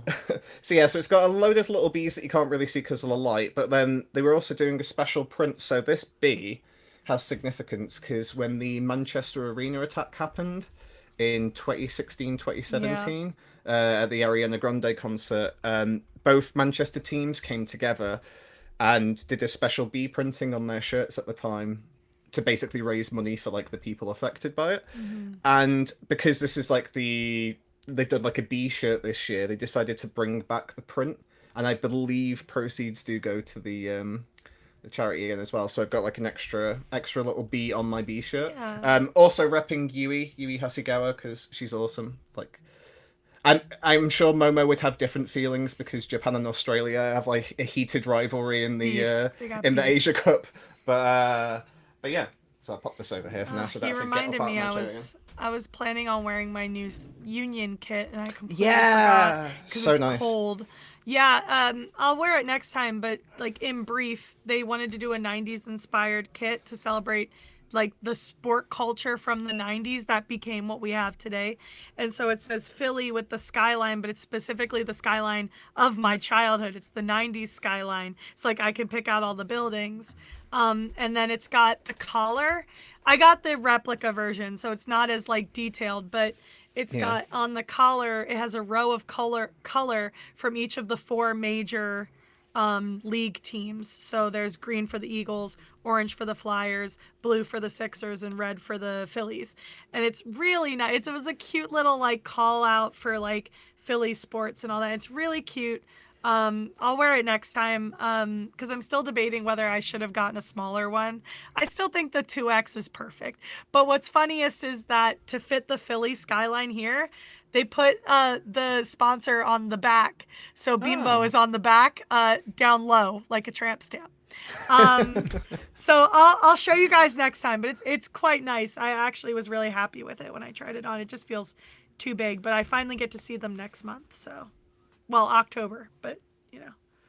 So were you saying, Kenneth, your ticket's about 200, you said? Just 100. So just it was 100. Damn. So yeah, so it was 80. It was 80 last season, but they've added 2 extra games. There's 2 extra teams in now, so there's 2 extra games this season. So it's gone up to like 100 and something. I can't quite remember exactly. How many games at home are there? There are 13 games at home. Okay. So it's less than the men's, to be fair, but it's not. Still doesn't justify the extra, like £2,000 you have to pay the for man it. tax. And you have Women's FA Cup until, as if they stay in, to like 3rd or 4th round, right? Yes. That's included in your ticket, right? Mm-hmm. Yeah, and then we've got, you have to pay, but I think it's like £10 for it, but we're in the Champions League this year as well. So I think that's like £10 a ticket, and then you have first dibs on your seat, basically. Yeah. Right. Yeah. So would highly suggest if any of you guys were ever in Manchester. That's a lot better than the last time that I looked at because the last time I was looking at it was like between sort of 350 and 500, but maybe it depends on where you are as well. Yeah. Because the Man City women's tickets are very difficult to get. Like, I think they only released 500 or less. There's a waiting list and everything now. Yeah. So, yeah, tricky to do. And there's 2 or 3 games at the Etihad this year. Yes, right? Yeah, we've got a United game and an Arsenal game at the Etihad. Yeah, they usually do 2 to 3 depending on scheduling and stuff. Yep. When is the season for you guys? Like, when do you consider the start of the season versus? So for the women's one, it's early September it starts and it finishes May, I want to say. I think May is like the last scheduled thing. So it's longer than the NFL season, but still. But the women's one's shorter than the men's one. The men's one runs until like June or something like that. Ours are currently ongoing right now. So I was curious when your seasons were, because like MLS and women's, I don't forget what the acronym for the women's is, but they're both actively playing. They took a break for the World Cup, but they were still in the season on the other both sides of the World Cup. Like the Union have been like they've only lost 1 game since the World Cup break and things like that. We don't have a women's team, so I can't speak to that, but there is a women's league. MLS has the CONCACAF schedule. Yep, CONCACAF. So basically the opposite effectively timing. Yeah. But yeah, Premier League was start was last weekend. Okay. Yeah. Or this. Yeah, I was curious about that. Yeah, the women's one starts on the 6th of September and finishes on the 9th of May. Well, I mean, I can keep that in mind for whenever I come to England next year. That's why I was curious, because maybe I can go catch a football match somewhere. Yep. Oh yeah. And teams that qualified for European competitions, they've been playing since early August. Shan. Yeah. Yeah, because I was gonna say I have seen matches existing, so I wasn't entirely sure. Like, I know you guys have different tiers and leagues and you know. So, yes. like, I there could be football at any time. So that's why I was curious. Pretty much. Yeah. That is definitely true. Yeah. Definitely true. They do want to have a more tiered system here, by the way. That is something that gets argued for all the time because of the cost of football and the affordability of it all, and trying to like create farming opportunities and up and down. But like the way our professional sports is, might not ever happen for soccer. It doesn't exist for a lot of the other. Doesn't exist for the NFL, but it does for like hockey and baseball and basketball. So who knows? Maybe one day we'll have that for soccer too. But the structure, right? It's usually under 18 teams and things like that. Or like I think the Union does have a second team now actually. So it's like I think it's just different how they do it. I just don't think it works the same way. It's not something I have a terrible understanding of. I don't either. I just found out about it, but I know it's not quite the same as like a lot of the European structure. It's more like a farm team situation, I feel like. Yeah, rather than actual. Yeah, like the AHL versus the NHL, etc. Yeah. Yes, definitely. Yeah. Definitely. Cool. Anything else, Kenneth? Last thing is just doing some MCM London prep now that everything's been made official. Hotel room was booked forever ago because we had some inklings that stuff was might happen. Stuff might happen, yeah. Crit roll of it all, you know. So that's all booked. I've still got to do my train ticket and stuff, but I'm still trying to finalize schedules. And then I've got a couple plans of a few things that I'm doing. I can't talk about them because they're super secret. But yeah, we're doing some cool stuff. Much like Doc, me and Doc are always scheming. That's our MCM October. Is every October me and Doc just messaging each other like, what plans do you have? What plans do you have? Exactly. And that's it for me. We got a bunch of things cooking up. Excellent. Good. Are you gonna get Switch 2 so you can play Fortune's Weave and we can have Goth Baddie update on the week, Kenneth? I need to save money at the minute. I won't get a Switch 2 before the price increase, basically. So I'll have to eat the whatever it is, 40 quid price increase, I think it is, or something like that. I thought about waiting for the Legend of Zelda one, but I was already committed to my plan, and I was like, I don't really need, like, it's a pretty Switch, but I don't know how long I'd be waiting, so just get it over with. But yeah, just eat it, man. I mean, it's $50 for us, so 40 quid sounds about right. Now the question is, can we tip Kenneth enough on his Twitch stream so he can afford a Switch? So he can afford a Switch too. Listen, my mom paid for mine, and I'm paying her back because when she ordered mine from Target, for some reason she got $30 off, which covered the taxes. So I basically it cost her like $4.53 or something. So I sent her like the first payment last night, and basically just over 3 weeks, $150, and then it'll be gone, so she can pay her Target bill.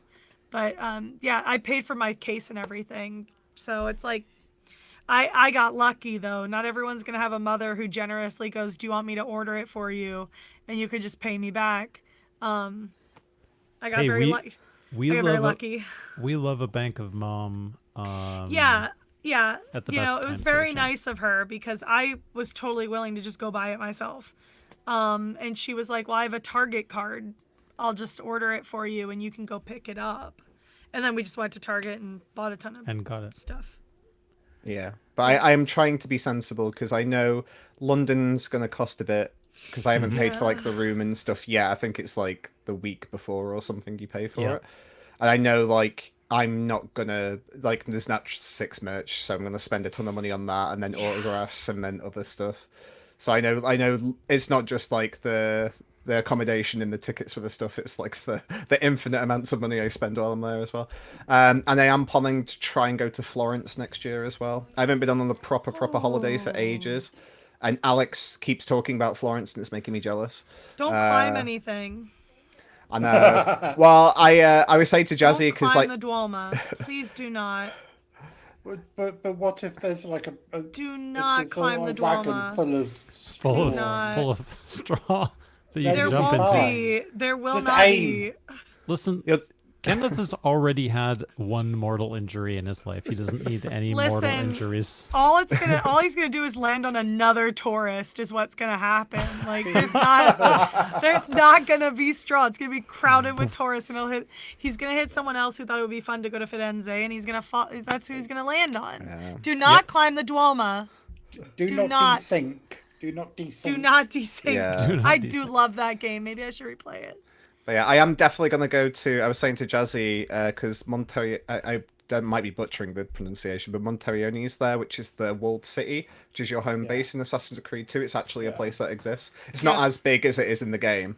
Right, well, it rarely is. But I do plan to like visit there, because it's like a few miles away from like the city centre, so I'd probably like rent a car and then like... Are you going to cool. collect all the feathers first? Yeah, you're gonna... Yeah, but I collect the feathers. I'm going to scream in the middle of the street while I spin around in a circle. I am Ezio Auditore. Yeah, like you're going to watch you're going to have to go into hiding, but say your name an awful lot. Yeah. Ezio Auditore de Firenze. I remember... it's like a slight deviation, and then I'll be done. But I remember there's like a streamer that like... I forget which it is. This is an Assassin's Creed thing. It might be the latest Assassin's Creed game, and it shows like all of the like old Assassin's Creed characters, but I think it only starts from like Syndicate or something like that. And it's like, you better put respect on Ezio, and they start saying his name, and it cuts into that cutscene where he spins around in a circle, like shouts his name to everyone. And it's like, it was really funny. Good. Oh, not even Altair. Yeah. I know what you are. Just kidding. So yeah. Oh, that was it. It was from the resynced, the Black Flag resynced. I think it's part of that. It like shows some of the old ancestors. Yep. Black Flag is one of my favorite games. I do credit that game for getting me back into gaming, but like Ubisoft, especially because it looks so good, it makes me so mad because I don't want to give them money. But my God, it looks so good. It's okay. You can give them money for things that I'll wait till it's on sale. they make. I was going to say, it's an Assassin's Creed game. It'll be half price next year. Exactly. They've already laid off the entire staff. In a couple months, Jesse. I'm still it'll be also mad about 50%. the Prince of Persia nonsense. Yeah. Like that made me, I wanted to play that game so bad, and then they immediately got rid of the entire team, and I was like, great, Yep. fun. I That's not love coming out. gaming as an industry. That's not coming out. I meant like first they canceled that one, but Yeah, they yeah, also I know. fired the entire team who developed the 2D Yeah. one. Yeah. Evil people. It's starting to turn into most of the other media industries. Yep. Or quickly doing so, if it wasn't already. Mm-hmm. But I digress. Yeah. Into my own what's been happening lately. As you guys know, some travel. I'm back home now. Welcome home. Thank you. Holidays up. I'm disappointed, but hey, it's never long enough. We're back here in the motherland. Well, School's next week. I'm on the one hand sad that my daughter's going back to school, but then also at the same time happy that my daughter's going back to school. it's one of those things, you yeah. know. I feel like my dad felt the same way. It's like, oh, the kids are gone, but it's like, oh, the kids are gone. Yeah. At least here in England, it's only 5 weeks or whatever. And there'll be another holiday in October, midterm.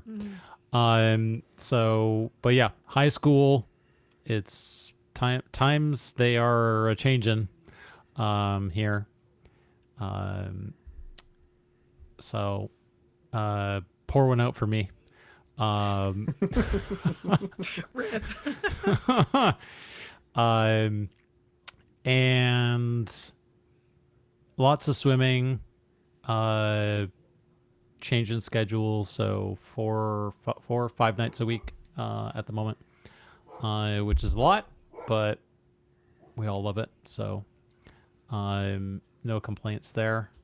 And lots of work stuff, like uninteresting work stuff, busy, people on holiday, people leaving, recruiting people, training new people. Yeah. You're hiring? Busy. We are about to hire, Shan. Yes. I don't think you would hire me. Don't worry about it. It's a joke. But is it? Well, I'm kidding. I don't know. Well, I'll send you the job ad, and you can Okay. you can submit your CV and see what happens. Nothing. So other than that, yeah, living vicariously through you guys and your actual time to play video games at the moment. And currently, I'm sitting here waiting for Fortune's Weave to get released. Yeah. So I can delve into the next thing that's gonna suck like 200 hours of my life away. Did you, I've never played one. Do you like them? Is there one you would recommend? I think you could probably get Three Houses Three right Houses is the one now, everybody Shan, says, for yeah. like pretty cost effective. Like you could probably find it in any used place. Oh, you mean like physical? Yeah, Physical. absolutely. Honestly, I could go to GameStop probably. Yeah, I think you could get it anywhere like 10, Xenoblade, maybe? maybe 15, $20, really. Yeah.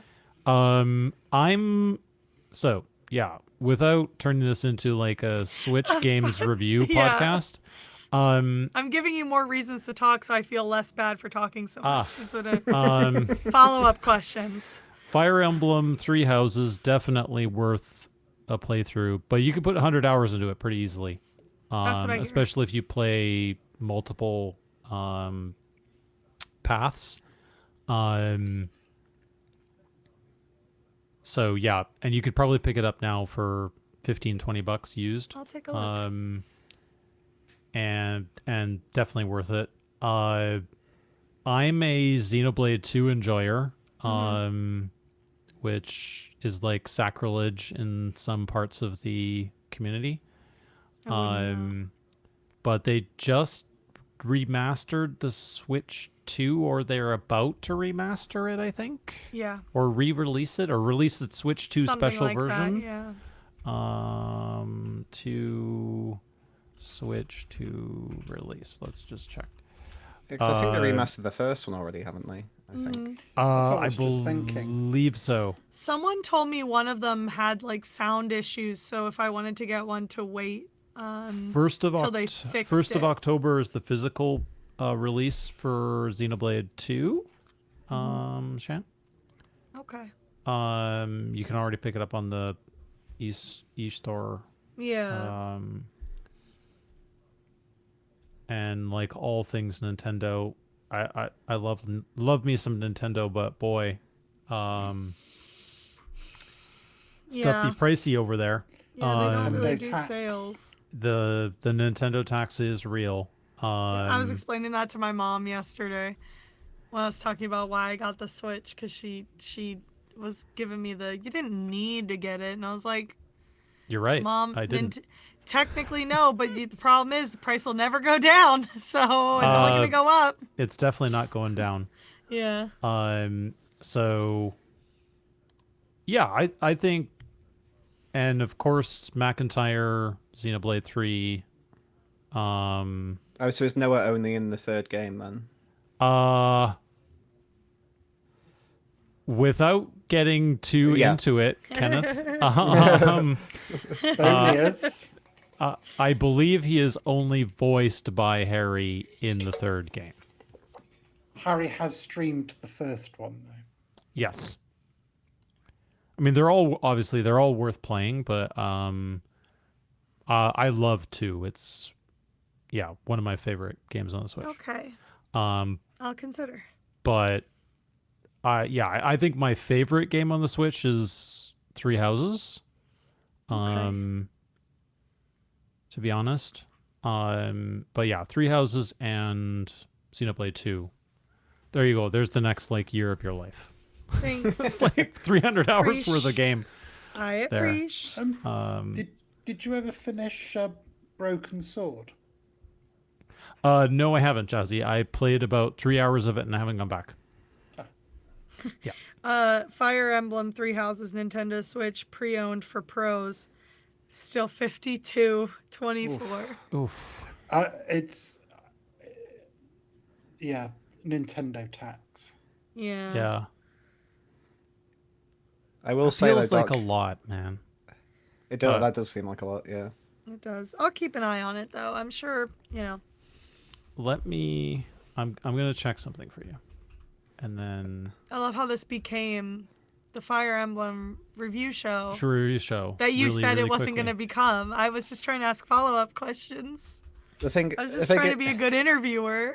Doc deserves this though, Shan, because Doc's trying to get me to buy a Switch 2 with the promise of goth baddies. Oh, right. I still need to finish Tactics. Yes, I do need to do that as well. I'm on the final I'm bit. nowhere near the end, gang, so don't even worry Tactics. about it. Yeah. I haven't played it in ages. Yeah, it gets insane, is all I will say. Oh boy, does it. Yeah, what you find out, Shad, is that there's particular classes that make it a breeze, and there's a lot of classes that don't. Yeah. Have you done a tier list, Kenneth, of all the different classes? Or... I could do. That'd be interesting stream content, tier list of the classes. Yep. Anything that has multiple attacks, A tier. I mean, yeah. Oh, and then I'll take anybody's Switch code. Harry actually gave me his because he was like, Mod Harry, because we were talking about our Switch 2s, because we got them within a day of each other. I'm pretty sure. And he was like, I don't think I have your friend code, do I? So we exchanged friend codes. He has the funniest profile picture, by the way. It's incredible. I literally laughed out loud when I saw it. We do love a Harry. I will exchange my friend code with anybody who crazy takes. Yes. He's a very silly guy, So I think we can make cheaper Fire Emblem work. I'm sure I can find it if I took more time, Yep. Definitely. although it does look like it has held its value, shall Yeah. I say? Yeah, I feel like Much it's more one of than I those. was expecting. Yeah. I just looked on eBay, and UK pricing for second-hand still over £40. Yeah. So about £50, yeah, Just or like, $50, yeah. might as well buy it new at that point. Buy it new at that point. Hey, I Not can see rolling how the much dice it on is somebody new. who's like, licked their Maybe- cartridge Yeah, 30 that's times. why I was right? looking at for the metal taste. Yeah, I was looking at Yeah. GameStop Um, because they usually have some Anyway. decent used games. all right.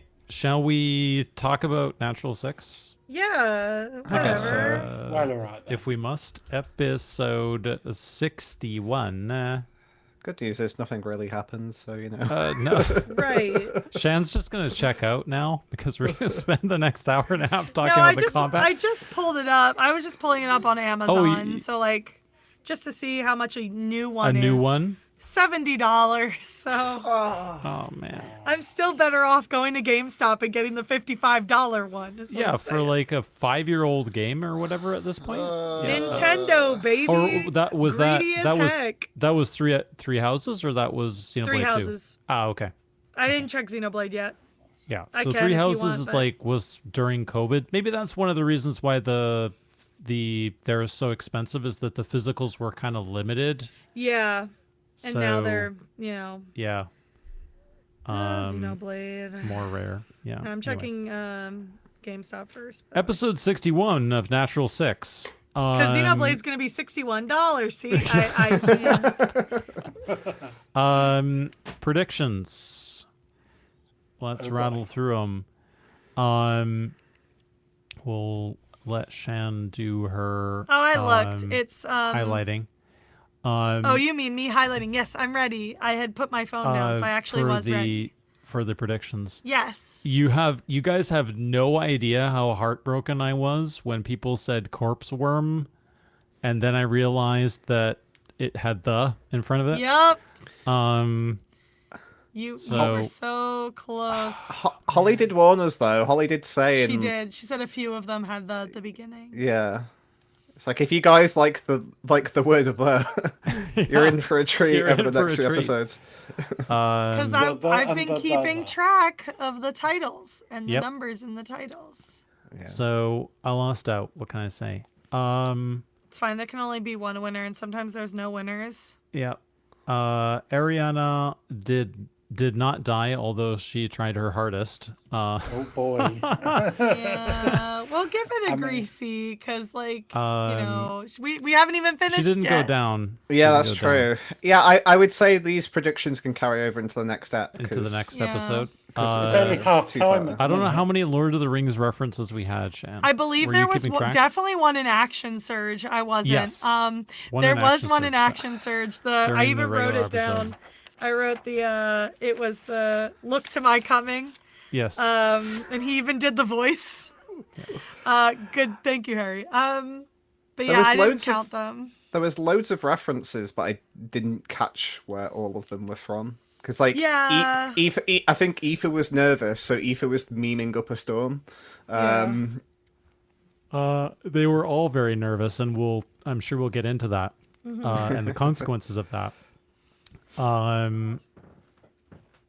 You did get this wrong, though. Hold on. You did Yilda get will this not one make wrong. an appearance. Yeah, I mean, I was once again heartbroken that Harry revealed that Yilda was present.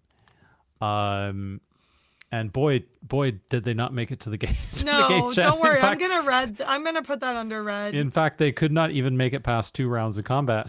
I'm putting in orange for the Lord of the Rings reference because we didn't actually count Yep. them, but there was at least one. There was so I'll just at- put orange. There was at least one. Yeah, There that's was at fine. least one. I believe we've established, though not 100%, that Kiri went willingly. I have some thoughts, but I'll Okay. save them because after I watched Action Surge and everyone was like really hard on that they think that she, I Yep. had a thought of one line where I was like, we don't really know who she's talking about. You might already know what I mean, but we'll get there. We'll get there. I'm just, I'm gonna put orange because we still don't know. Make sure you remind us to go back to Kiri went willingly, because I don't think that's in the Yeah, I'm other putting run it of in show. yellow Just to be safe, because we don't know yet. Yeah. There was definitely combat with minis. Bard is doing great so far. Bard is 2 for 2. Killing it. And again, since we ended on a cliffhanger, I'm going to give a yellow to this one. Yeah. I wouldn't say, though, she technically did get it, because I do believe that speech is technically can count as a grand gesture. However, we haven't finished the combat, so if she meant sacrificial grand gesture, that's going to have to wait. So I'll give a yellow to that just to be safe. A grand gesture that sways anyone, the opinion of the women. They hate me. Holly's gonna hate me if she ever gets to hang out with me, because I'm just gonna meme the entire time. This is the trouble. Like, Natural Six has like invaded my brain so much now. When we have like normal conversations in person, and like we'll say something, and it just immediately we just start reacting. Like, none of us can say something even remotely potentially lewd without all just saying now, and that's Harry's fault. Yep. Excellent. I'm gonna get kicked out of the Hangouts if I ever. If you, we need to. I will be kicked out of MCM Comic Con if I roll up and accidentally hit For the Women in front of them. All women are queens. The fits were great. Yes. This episode, Holly's hair in particular. Yes, beautiful. Yes. Stunning. 10 out of 10. I like the fact that she was like, no. I can't put that t-shirt on. The hair. What awesome t-shirts, though. They were great t-shirts. The t-shirts were fantastic. He really nailed it for each person. And that brought me so much joy. I love that, like, Ben was the only one who put his on and kept his on. Sounds about right. Yep. But Harry's was probably my favorite, because I was just glad to see that joke brought up in polite company, because like obviously that was going around over here. Like obviously we were making that joke during the World Cup. But to see and I should have known that Harry would get something like that because he's a big football guy. It was so funny to see him wear that shirt for 10 seconds. Absolutely fantastic. It's no surprise that my favorite one was obviously Holly's being an F1 fan, which is I'm not autistic. It's like everybody just calls me autistic. Not, hey, thank you for sharing all your facts about F1. That is one of my favorite meme formats, by the way, because like we get that one for Final Fantasy 14 a lot, because it's a very similar mentality, like you know, it's all you know, no thank you for telling me all about the lore of Final Fantasy 14.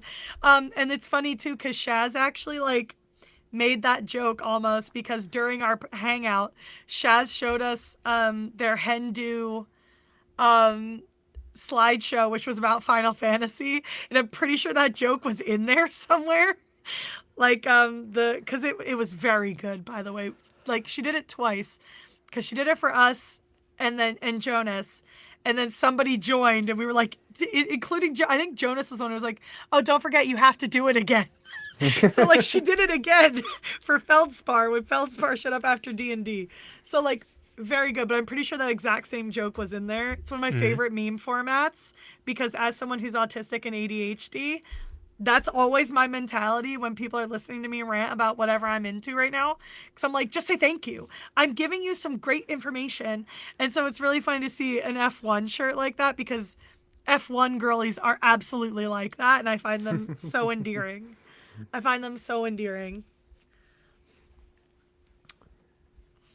Yeah. Yes. Ben's was my favorite, though, just other than Harry's, because the weird raccoons, the weird animal choices on it were fantastic. Yeah, that was the bit I didn't understand the most, was the choice of animal, but it was great. That's what makes it funny, I guess, is all the different animals. Everybody had great shirts, though. Like, I constantly cycle through which one was my favorite. The bottomless margaritas one was incredible. Like, I loved Alex's. I've quoted it twice in this video.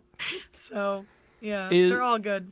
Shan, is bottomless brunch a thing in North America? It might be if you go to like certain, especially like in cities where brunch is a thing. Like if I went to New York, I bet I could find a bottomless brunch place, because brunch is pretty big there in New York. Like that is part of like the week because everything's so walkable. Maybe Like with going out for brunch is a thing on alcohol the weekends. licensing in the U.S. in particular, though, I it don't wouldn't know. be allowed in that way. Maybe I don't know. I could look it up for I know you. I know in Canada it would almost or certain parts of Canada anyway, because the alcohol rules are per province.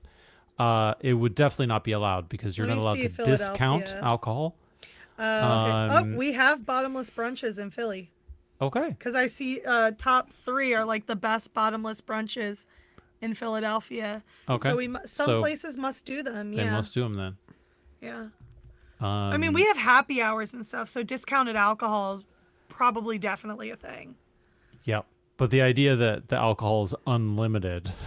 I mean, I'm sure they actually cut you off. Like, Yeah, I'm sure we do have rules. We do live in a society, but like, I'm sure it's supposed to be like most people don't actually hit the limit, and a lot of those drinks are probably not very alcoholic. So it's like mimosas don't have that much alcohol in them unless you're really hitting the mimosas. You know what I mean? Are you really hitting the mimosas? I don't know. You have to ask Jazzy. He's the mimosa king. I was looking at your face when I said unless you really hit the mimosas, and I was like, does Doc hit the mimosas? It's not it's not a fan favorite around here. No. It's been known, especially around Christmas time. Incredible stuff happening here. I do like a mimosa though.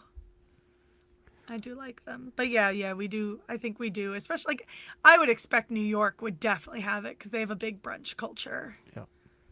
Yeah. Have you been to bottomless brunch, Kenneth? As a non-drinker? No. Well, definitely not now. You could get an alcohol-free mimosa. It's just orange juice. Orange juice and sparkling Unless you apple get like cider, like whatever, something, some sparkling cider or something mixed in there. I'm sure someone could make you a mock mocktail, mimosa. Mockmosa. I mean, I could do an orange juice and 7-Up. There you go. Oh, that sounds like it. That also is works. actually quite good. It is actually That quite would nice. hit. Yeah. Yep. Because I don't drink a ton, so like even when I go out half the time, I usually just end up with a soda. Like that's my treat instead of alcohol. Because like Irish lineage, not a lot of drinkers in my family. It sometimes doesn't appeal, and it scares me if I become reliant on that. So I tend to maybe once in a while have a little like a Guinness or something, but like I don't go crazy. Maybe a stateside. I don't know if you guys have heard of Stateside. They're local to us, but like they've been getting bigger. They're like vodka teas, vodka lemonades, things like that. Maybe a White Claw if I'm feeling extra White Claw. But yeah, I try not to go too crazy on the alcohol either. What's that? Someone agrees. That was the weirdest bark I've ever heard. Somebody wants a dog mimosa. They want a dog mosa. Yeah. Cool. Oh, they know that word. Dog mosa. Yes.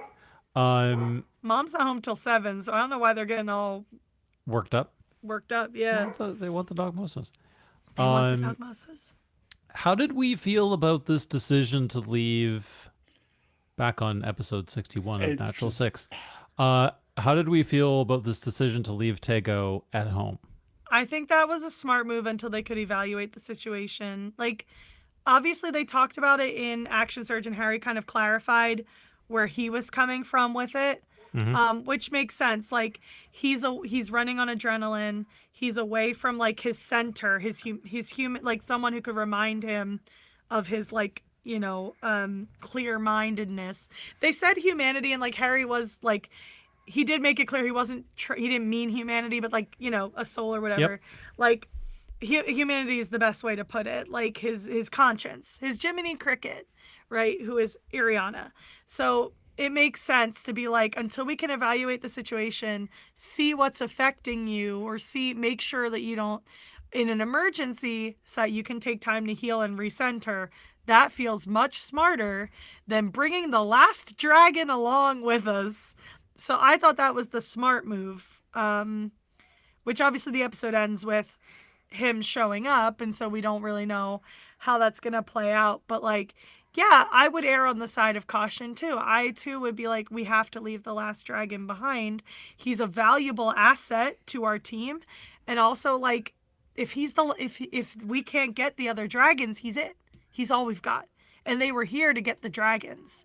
So if Yilda truly effed up these dragons beyond repair, which in Action Surge sounds to be the case, we need Tego because we came here for the dragons, and he's presumably the last.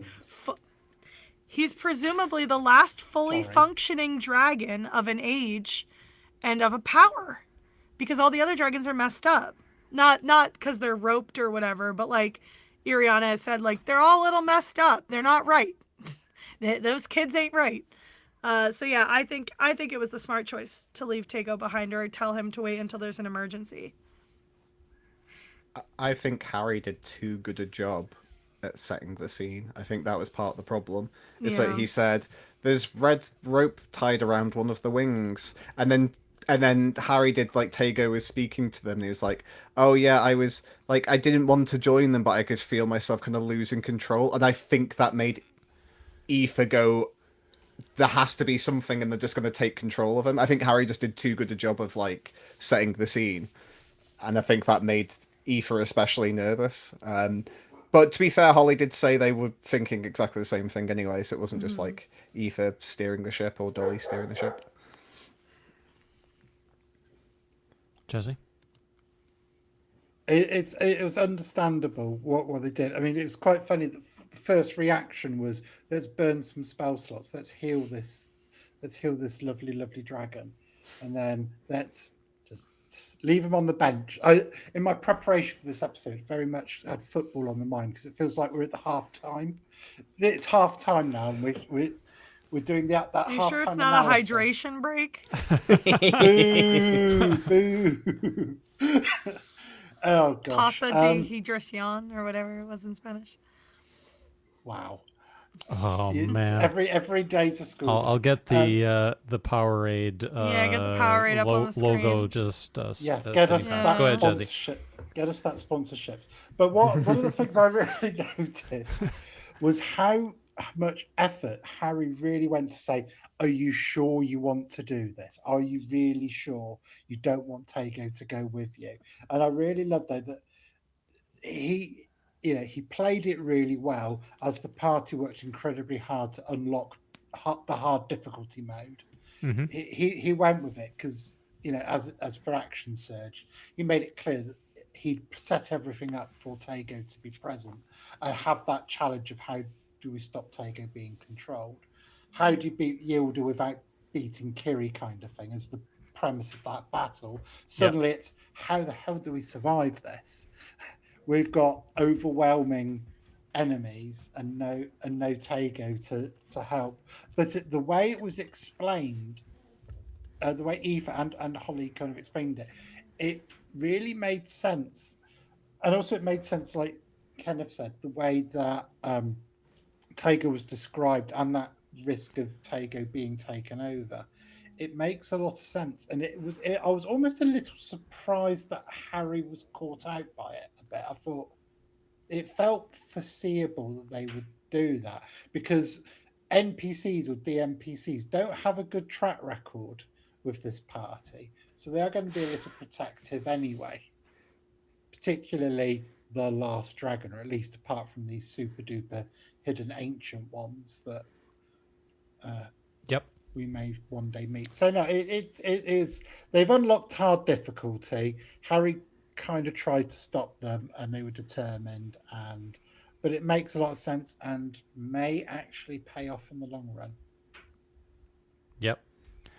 They really unlocked Nightmare Mode. Mm-hmm. And burn 2 spell slots. Yeah. Definitely. It was a bit I think it was in character with the group for that to be the decision. And Yeah, boy, the consequences of that, I'm sure we will discuss in some detail. That is for sure. Cool.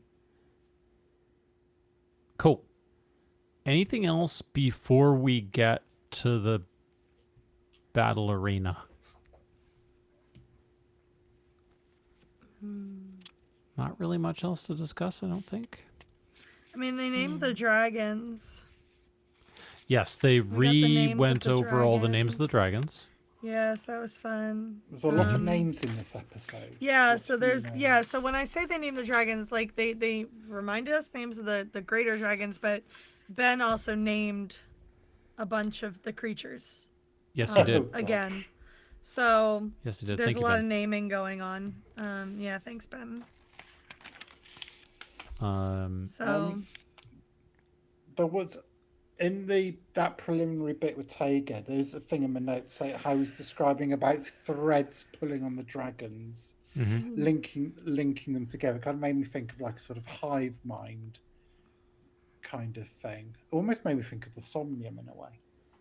Yep. Definitely. I hope we get a little more detail into exactly what Yilda was doing. being a But freak, that's what. I feel we like might not. I feel like understanding that might be important for episode 62 and Yep. breaking it. Most definitely.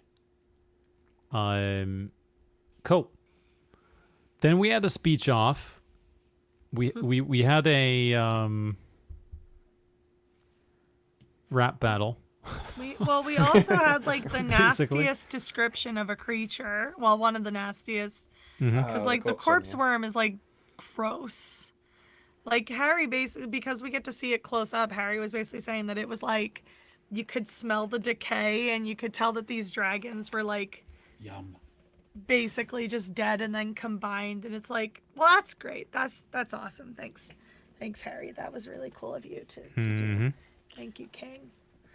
Yeah, And how not pleasant. lovely. Yeah. How lovely of Mark to kill 4 actual dragons. Yeah, To- like, to- how dare you, sir, frankly. Oh, no. Oh, Hello. So we said Mark, and look who's come along Okay. to say hello to Mark. Please get down. you have I don't have visitors. anything. You have no food. Yeah, we did find out as well that Sam Flynn, the creator of the Natural Six dice Yes. And the DM screen. dice trays in the DM screen, yeah, was the one that named the corpse worm, which is cool. Bong. Yeah, I saw his tail come out from the backside of my desk. That's why I went. He's been going under my desk a lot. I think he thinks I'm dropping food under there or something, but Are you dropping There's- food under there, Shan? not today. That's because Maybe he the other ate it. He day. ate it yesterday. Yeah, well, not. I don't think I even dropped any food under there yesterday either. So it's been like a few days, and he keeps going under there hoping for food, And we don't both fit under there. It might. The food might appear though, Shan. I The guess- food I has guess been that's there what at some he's- point. I guess that's what he's thinking. Do not back up. He's like right there. I can see his tail. He's thinking Yeah. about it. He'll push me out of the way because I'm on a spinning chair. But yeah. So yeah, very cool that Sam named the corpse worm, which was really interesting because everyone was theorizing what kind of creature it was. It was like, no, Sam Flynn just named it. It's Oh yeah, just something he came up with. yeah, it was funny. It was like, oh, corpse worm. And it's like, I think somebody asked like, oh, have they been featured in like other media, like games and stuff? And then everybody was theorizing. It's like, oh, well, an ancient lore of this. And then Harry was just like, yeah, Sam just named it. Sam just gave it a really cool name. Simple and as that. Sometimes simple. it is just that simple. Yep, simple is best. Yeah. Often. Yes, we had the Kelness and Yilda rap battle. Back to the Very rap good. battle. Yeah. What's that series on YouTube? It's like Epic Rap Battles or whatever. Yeah. Epic Rap Battles. Kelness versus Yield. Yilda. Yep. Yeah. I'll have to make that. if anyone's That drawn meme? Yilda. Yeah, I don't think we have Yilda art, so like it'd be interesting to try. Yeah. I could just do one of those like get Other a than the mini. silhouette. Yeah, other than the mini. So I could either get the mini or I could do a silhouette with like a question mark in it, because he could look like anybody. Or a bee. I could get a picture of a wasp. Mm-hmm. Anyway, could. yeah, brat battle. I have to admit, I was getting very much like Revenge of the Sith, Obi-Wan, Anakin vibes from it. Because, well, it was like when Yilda was like, you basically took my life away from me, and Kelnus was basically, you have done that yourself. I mean, I had a huge like, okay, buddy, when he was like, I've seen love, but I was never given it. Like, okay, man, okay, oh, okay, incel time, okay. Yeah, only a gloam deals in absolutes. Yeah, I don't deal in ifs, buts, or maybes. I deal in absolutes. Yeah, I thought that the two of them, and by them I'm referring to Doug and Harry, did actually a great job of the improvisation of that whole exchange. Mm-hmm. And it felt very, even though Kelnus has demonstrated to have let go of some of his anger, some of it is still there, right? So while there was a Obi-Wan component, this did feel a little bit Luke Skywalker-y, in a way. So we'll see we'll see what the climax is of all of that. I do just wish we still have like more Yilda motivation, because at the minute it's like, not to say that he doesn't have motivation, because like obviously the village was burned down, Kel burned his face, and the whole Iriana thing. But it just shouts to me like he's blaming Kelnus for the village, but it's not really his fault. Like they were after the amulet which his father had. They weren't necessarily after Kelnus himself. Like the web didn't know that Kelnus had the amulet. They knew that his father did. So it's like, he's blaming Kelnus through proxy, at least for that particular part. So it's interesting. I agree 100%, Kenneth. I think if I was going to say the one theme that we've had throughout the last sort of 2, 3, 4 episodes, right, is, yeah, communication breakdowns create all sorts of nastiness, right? And the unwillingness of parties to just sit down and talk to each other about what they're feeling and what they're doing, right? Means that some pretty seriously bad stuff has happened as a result of basically Kelnus not staying and dealing with his issues, Yilda not getting therapy, being open enough to, discuss their own issues. And the only person who seems at least even partially well adjusted here is Ariana. Right? And Kiri, the same thing. Well, you're not prepared to ask somebody about what they did. You're assuming what they did based on what other people told you about what they did.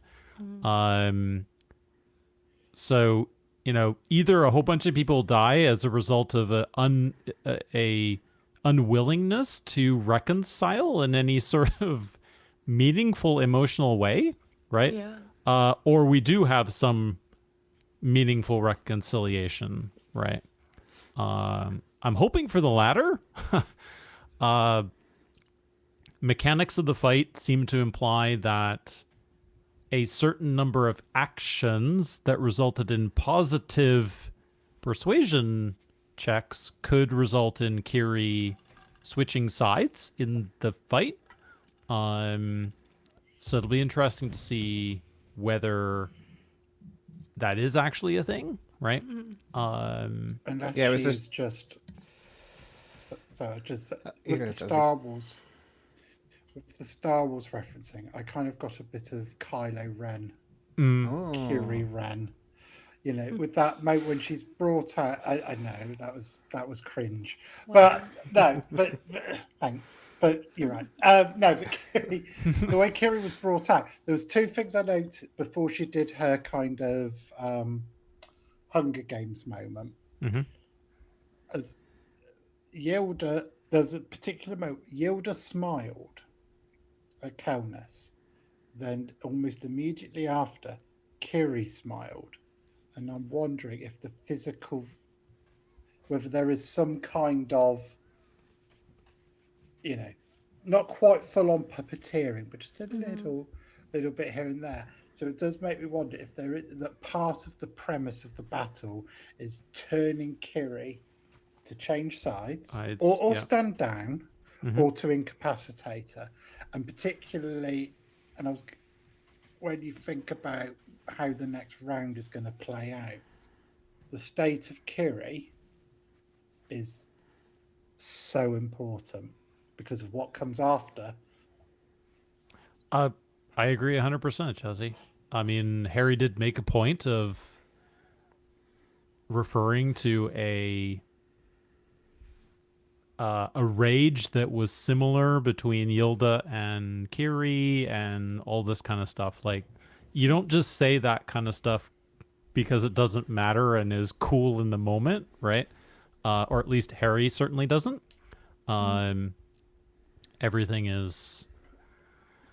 Most things are for a reason, especially in an encounter like that. So I agree. I think she's incredibly important to how that battle plays out. Not the least of which reason is that she's absolutely lethal. She can basically hit anyone in that entire... Yeah, she has like a +10, I think, isn't it? She has +10, and no one's armor class She has is that good. +10. She had, whatever it was, 55 feet of movement on the first round, and then 45 after. She has sharpshooter, so she sharpshooter, so yeah, she can hit basically anyone, anywhere. 3 attacks per round. She's lethal, right? In that encounter, right? So it's pretty important that they try to turn the tide there. Yeah. It's a shame none of the party have like calm emotions as a spell, because it seems to me rather than like a traditional kind of mind control with Yilda, and I guess he can't in theory be doing that because he's now using a spell to fly, which I think is concentration, so it's not necessarily a spell. But I'm wondering, there's like ways you can alter people's emotions, and I'm wondering if he's just basically altered Kiri's emotions to just be feeling anger, and that's just immediately beelining towards Kel, and then that's rather than it being like a traditional like mind control, it's you've just made Kiri really angry, and then that's her anger's pointing towards Kelness. That's basically there's a character in the book and TV series Foundation called the Mule, whose entire thing is built around the ability to not change people's thoughts, but either exaggerate or diminish particular emotions at the right time, and that alone is enough to then guide their actions in a way that suits you. Agreed. I'm not sure in this particular case that any magical influence has needed to occur in order to achieve such a thing. But given the many decades that these characters spent together, it'd be 20 years before Yilda left. Exactly. Maybe, yeah. Harry said the wasp became a thing in web lore 10 years ago. So there was definitely some wishy-washy, timey-wimey stuff with this, but yeah. I expect in the first hour or 90 minutes of the next episode we'll get a sense of just what kind of influence has occurred here. That's for sure. I had wondered with the rap battle whether if Kelness had really just knocked it out of the park, whether certain things would have gone differently in the first round or two, but Guess we won't find out, or we'll have to wait till 2029 for Harry's The DM screen. DM screen for this episode. One day. Speaking yeah. of getting that yesterday or whatever. Mm-hmm. Although he did say that he is ready with the spreadsheet. So okay, good. You'll, Kenneth it's waiting in the wings. Will be happy. Yeah. Yeah. So, Shan, you said that there was something specific that Kiri said about that you thought really... It could go either way kind of statement, yep, right? Mm-hmm. So she said, and it was when they saw her eyes change, the draconic flash of her eyes. Which is when she was pushed off, right? Yeah. By Ellen, yeah. Yeah, and she said, do you know what he is? Do you know what he does? Mm. And I was like, well, that doesn't necessarily have to apply to Kel. Because if she is being manipulated by Yilda, which we were kind of hinting at earlier, if he is manipulating her, she could easily be talking about Yilda in a breakthrough kind of moment because her eyes change right before she says that. And sure, that could be because she's angry, about to get attacked. But sure. But I think there's just as much chance that if she is being manipulated by Yilda, that could be her. Or even the corpse worm, because the corpse worm is mind spiking people, or whatever. Somebody's mind spiking Radian, which is funny. Taste your own medicine, buddy. But it's like, if somebody has that capability, who's to say she's not being manipulated either? And I mean, she still could have gone willingly. Like that doesn't negate any of those. But if forcing her to engage in combat against her mother is a very different thing than asking her to come to where I am after I helped raise her. You know what I mean? So it's like there's a possibility that maybe he is partially, if not wholly, manipulating her, and that statement could, because she doesn't say who he is.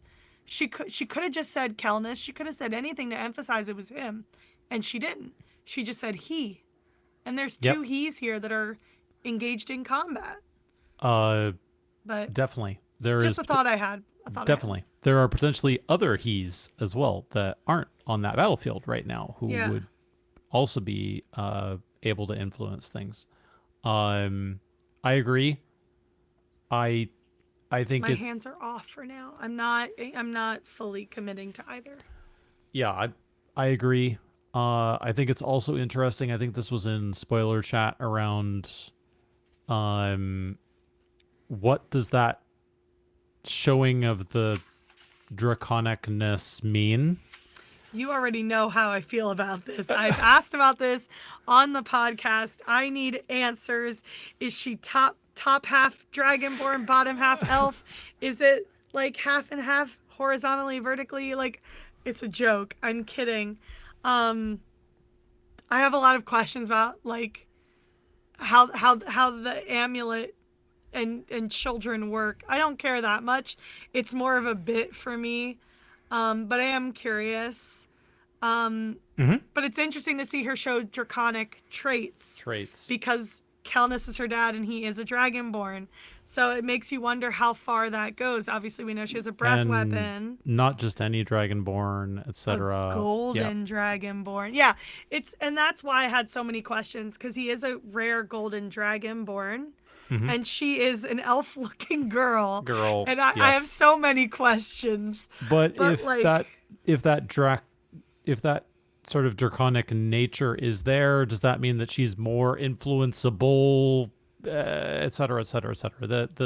Many questions. Yeah, that thread is very long. For sure. Yeah. For sure. Kenneth, you look poised. Yes. For a moment of brilliance. Well, maybe. Who knows? I'm just hoping that Momo's prediction is correct, that Kiri does in fact have a breath weapon. We haven't seen it yet. But I think that would be when Kiri, if it does happen, if Kiri finally turns to Team Last Light, it would be cool if Kiri replicates her father and does a breath weapon to burn Yilda. I think that would be pretty sick. Father like daughter would be wonderful. So... And it would be a great mirror of how the battle started with her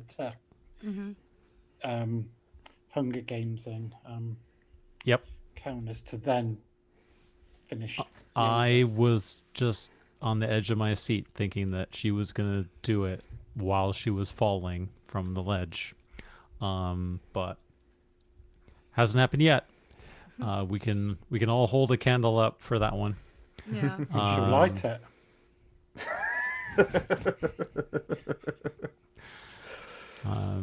It's implied, Jazzy. Wow. It's implied. Cool. Maybe we do Radian's Gambit, and then we all get really annoyed at everybody before we finish up. I really liked Ben's creativity here with this. And obviously it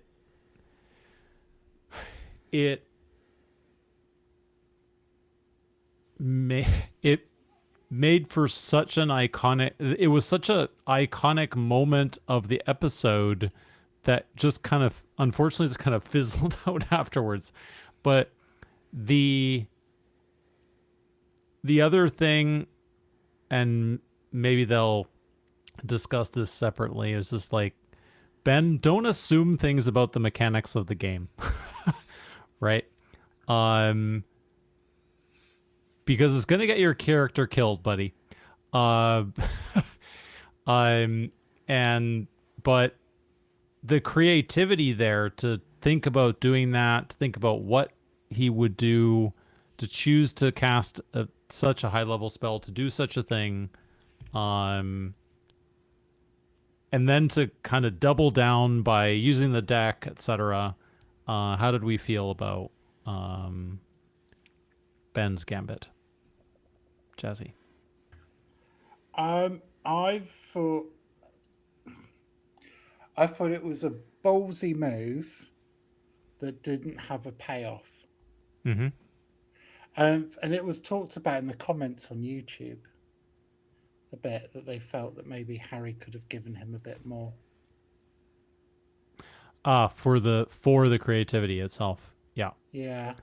That it felt like that for the player there should have been more payback, but then when you've got such a complex set piece, and this was part of the discussion in the YouTube comments actually, is how would you do that when you've got such a complex setup and potentially a game breaking thing has happened, or something that would reveal the inner mechanics of the whole premise of the thing, which would just then make the rest of the encounter wholly unsatisfying.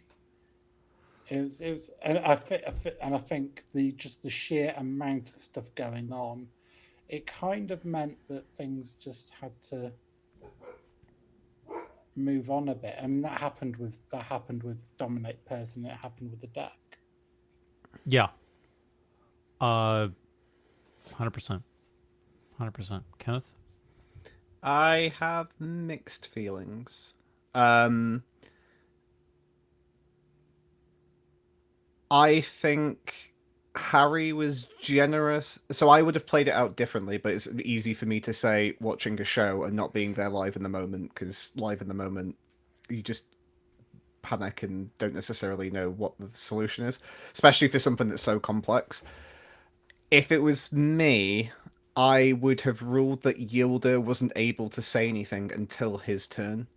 But that's just because our table runs off the you can talk on your turn, like 6-second rule. So I would have ruled it as Yilda wouldn't have been able to give out the command until his turn, but then Elwyn would have knocked him out of it before his turn anyway. So in theory, he wouldn't have been able to tell the dragon to go away.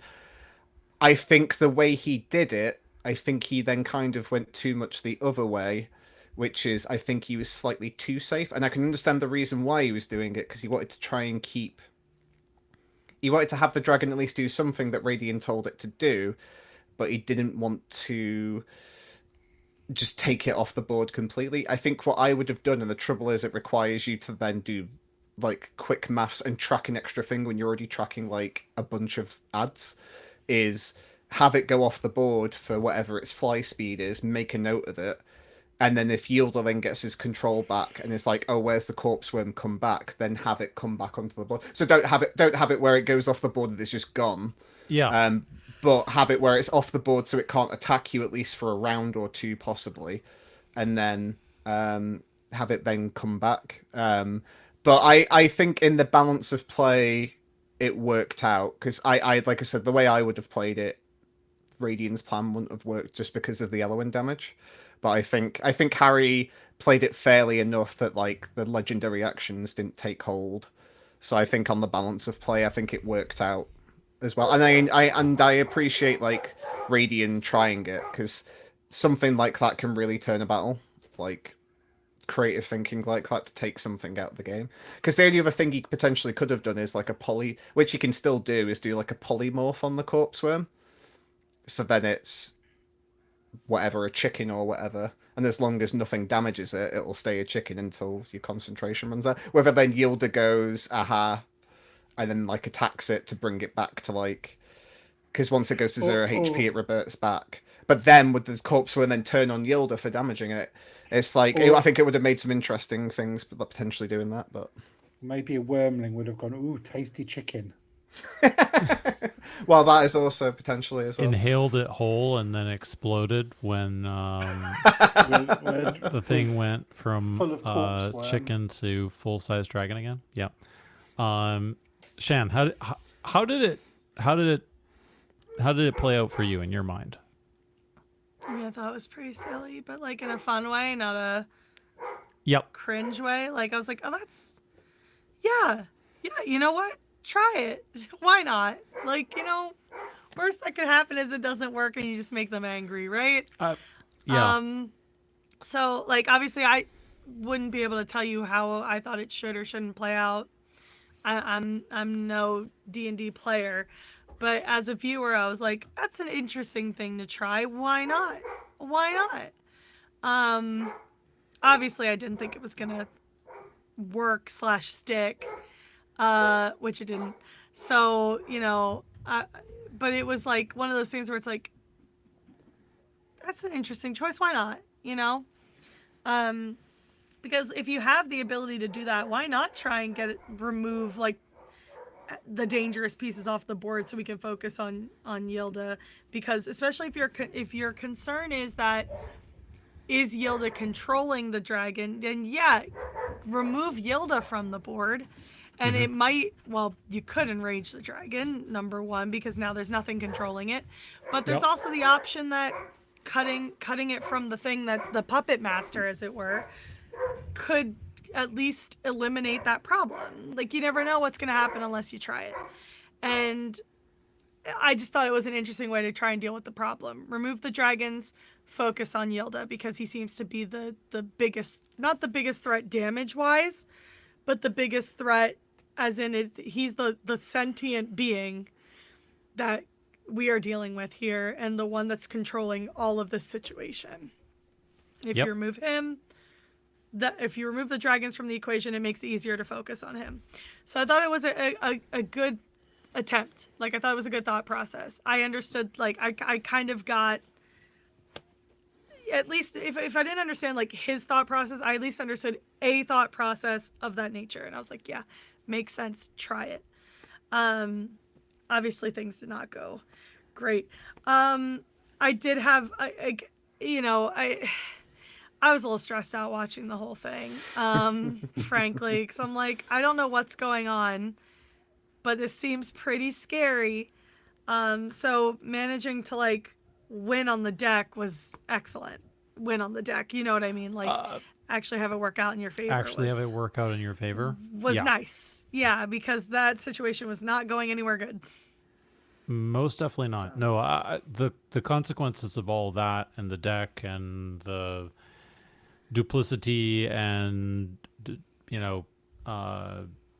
disadvantage and all that jazz was obviously a nice. I mean, we've been talking about for, I don't know, 30 plus episodes about playing optimally or whatever you want to call it here. And what's the consequences or what is the result of having more experience with the game is you have more tools to play with, right? And this is one of those cases where I think Harry goes away and he spends 2 hours thinking about all the different ways in which he could have dealt with that situation. To Kenneth's point about like options I have in my toolbox for when a player does something like this, right? Okay, I'm going to let you do that. No problem. But we know Dominate Person only lasts for a minute, right? So yes, I'm going to let this happen. I'm going to take some dragons off the board and then I'm going to bring them back later and they're going to get to react first, or I'm going to do initiative again, or I'm going to do some stuff to have more variety. So I'm going to reward you. I'm going to give you 1 round or 2 rounds without these NPCs on the board, but then I'm going to bring those back, those NPCs, right? Combat ain't over. And I'm going to make it very clear to you that combat ain't over. Like, you sent them away, but they're in the horizon. You can see them. They're still there, right?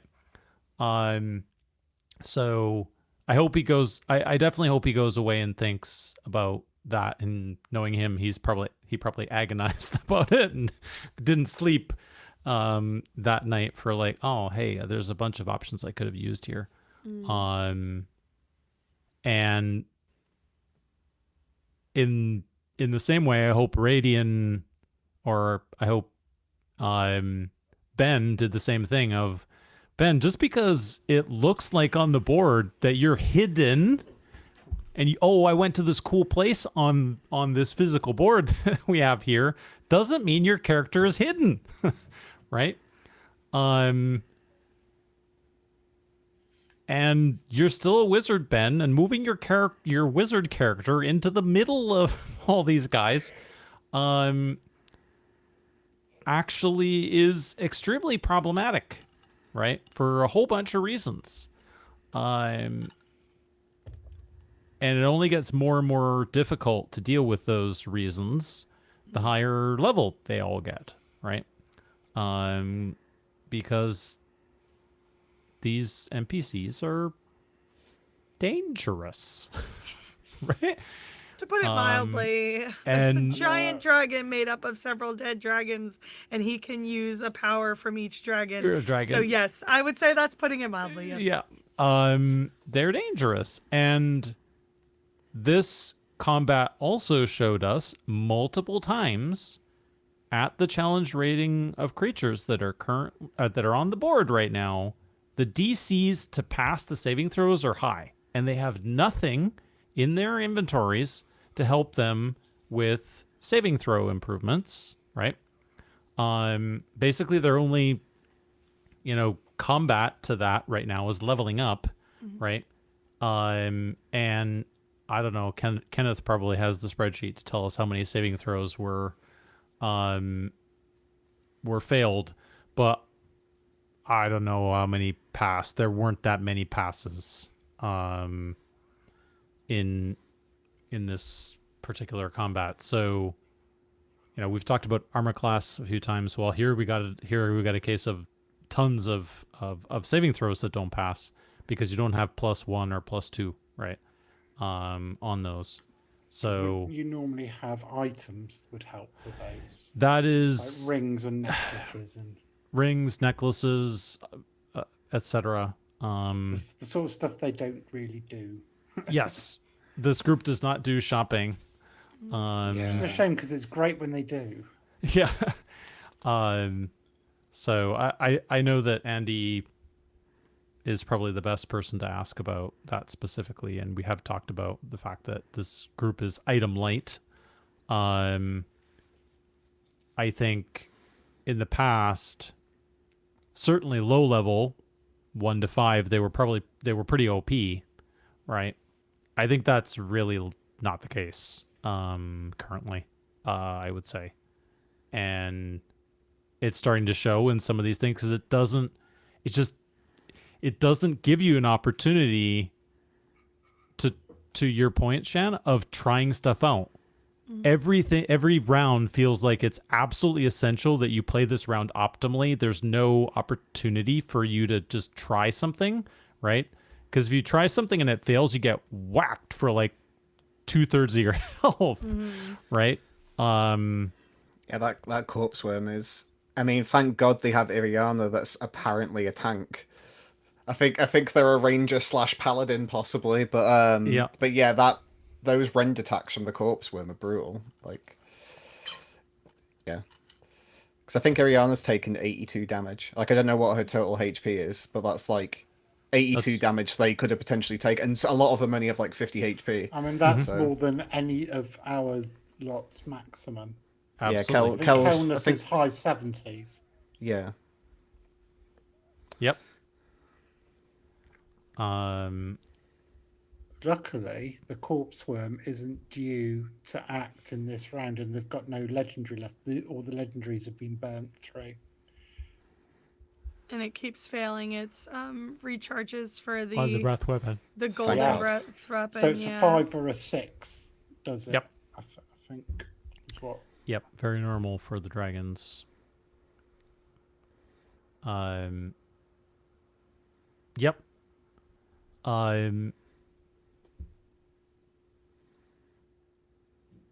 This for me, this episode, as well as the previous one with combat with the sort of mini dragon exchange, really showed that the group, and they talked about it a bit in Action Surge, really showed that the group is out of practice a little bit with the combat, and certainly doesn't yet know the best way to work together, right?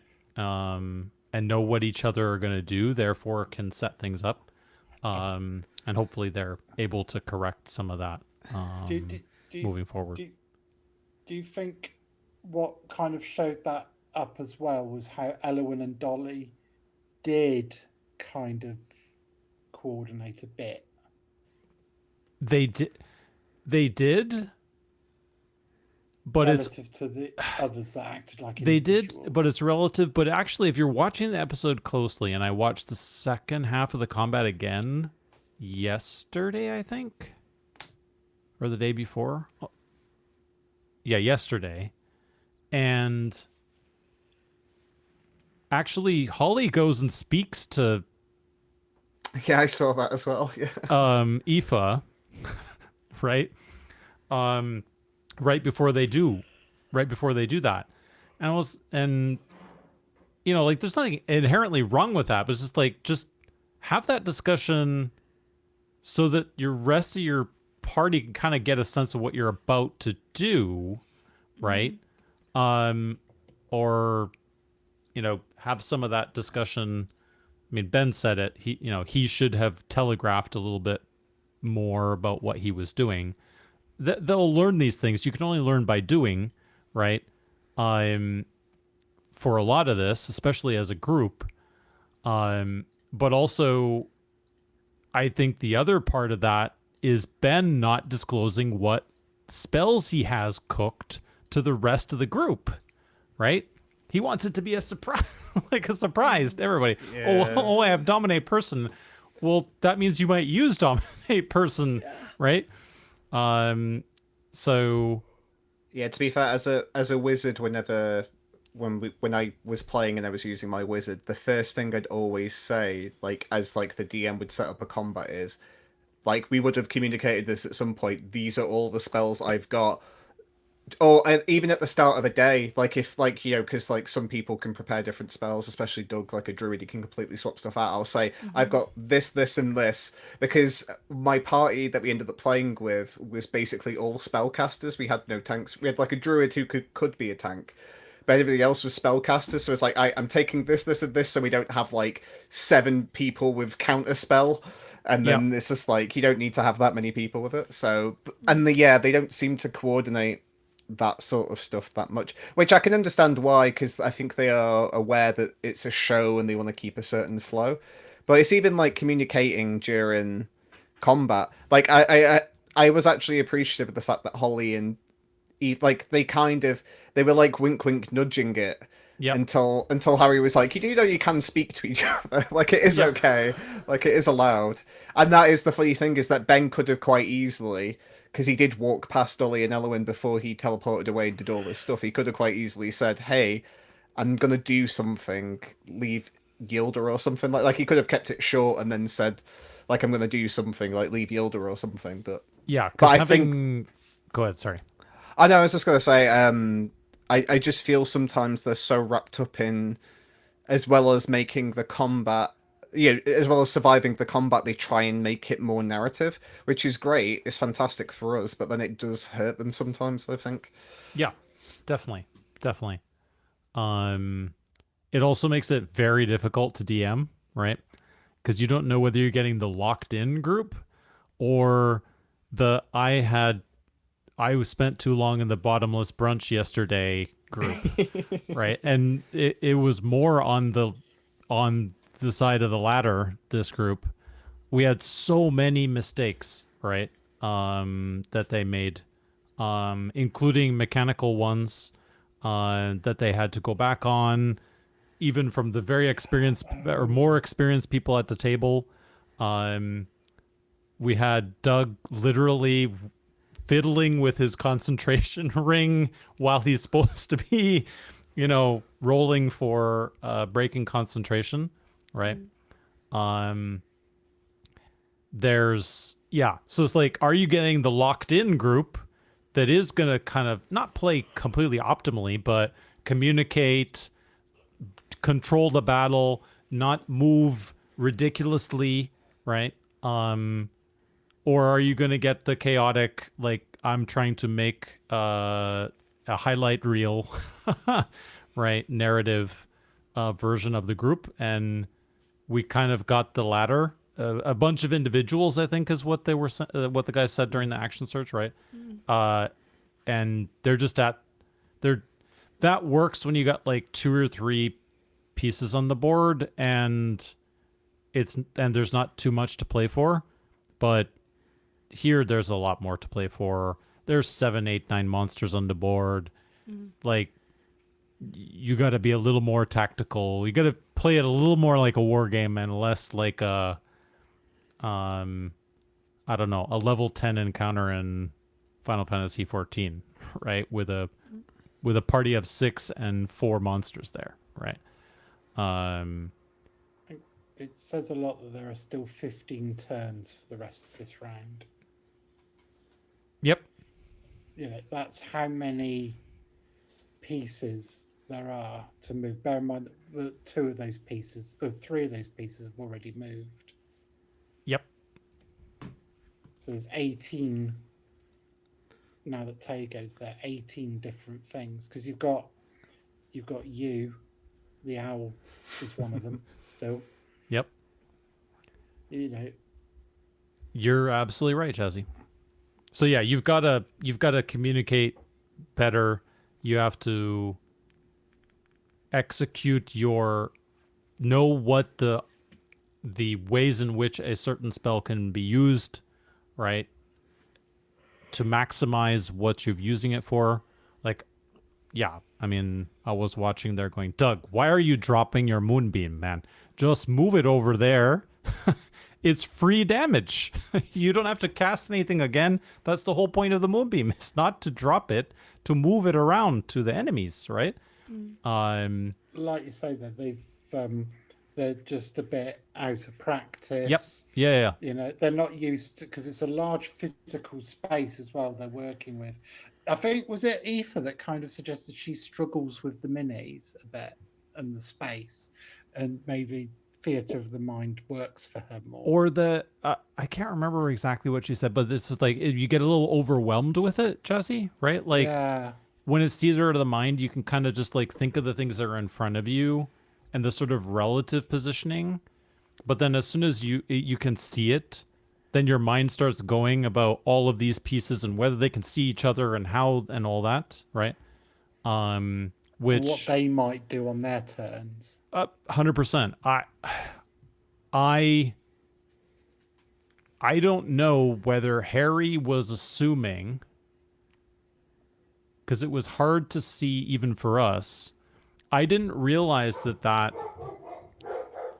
those oak, the sort of platform just drops on the other side. Oh yeah, it was a weird shape. Like it's a weird shape. It's like a narrow. It's almost like a wall, right? Before the other part. Yeah, it's like a weird L shape. It's like really thin, and then it kind of like gets to a wide a bit. Exactly. So I didn't know whether what Harry intended was for them to like move into a place where they were out of line of sight of Kiri and couldn't get shot, right? She's like a sniper almost. 100. Yeah, I mean 100%, right? Like, I mean, if you allow the sniper to basically sit there and destroy you, a sniper that for narrative reasons and for familial reasons you don't want to kill. Yep. Yeah. So there's so many things about this that make it difficult. And then there's the spectacle of it and everything else that, definitely puts the guys, I think, on the back foot a little bit. So thank goodness that I think it was Elowen basically gave the cry to Iriana. Yeah. Bring on Tago. Bring him off the bench. Half-time substitution. Yep. I was actually surprised they didn't do it earlier. Yeah, because the first round wasn't great in the grand scheme of things. Yeah. Like they're so quick to go after like Decamany friends and whatever and burn their other once a days, like the divine gift, which unfortunately has both times in this encounter been the weaker version, right? Yeah. But they're so quick to burn those things, but weren't quick in this case to call in the guy from the bench, right? I'm just going to do a quick rundown. So I won't go through the stats because if you want to see, so I've done more comprehension than the comprehensive stuff I normally comprehend. As well as doing the combat stats for essentially this first half of the battle, I've also written down how many spells each character has. Because I was tracking that mainly because I was like, I feel like they've got through quite a lot of spells because they healed Tago at the start and other stuff. And then I've also been tracking their individual abilities. So like the fact that Dolly has like Darkness and Hellish Rebuke for free. So I've marked that. Is this in your thread?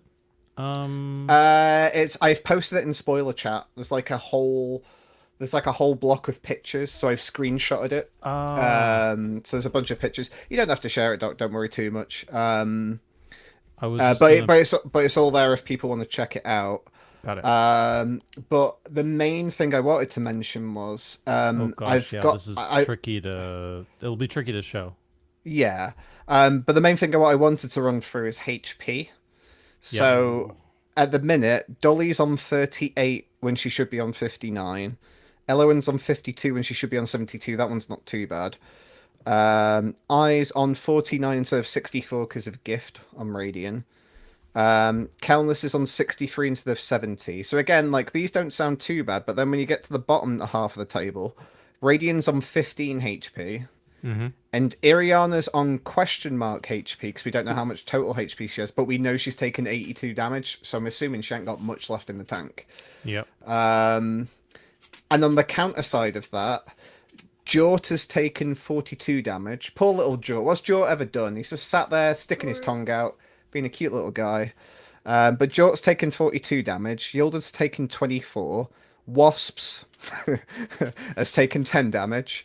Kiri's taken 18, the Corpse Worm's taken 21, and Freddie Mercury has taken 8 damage.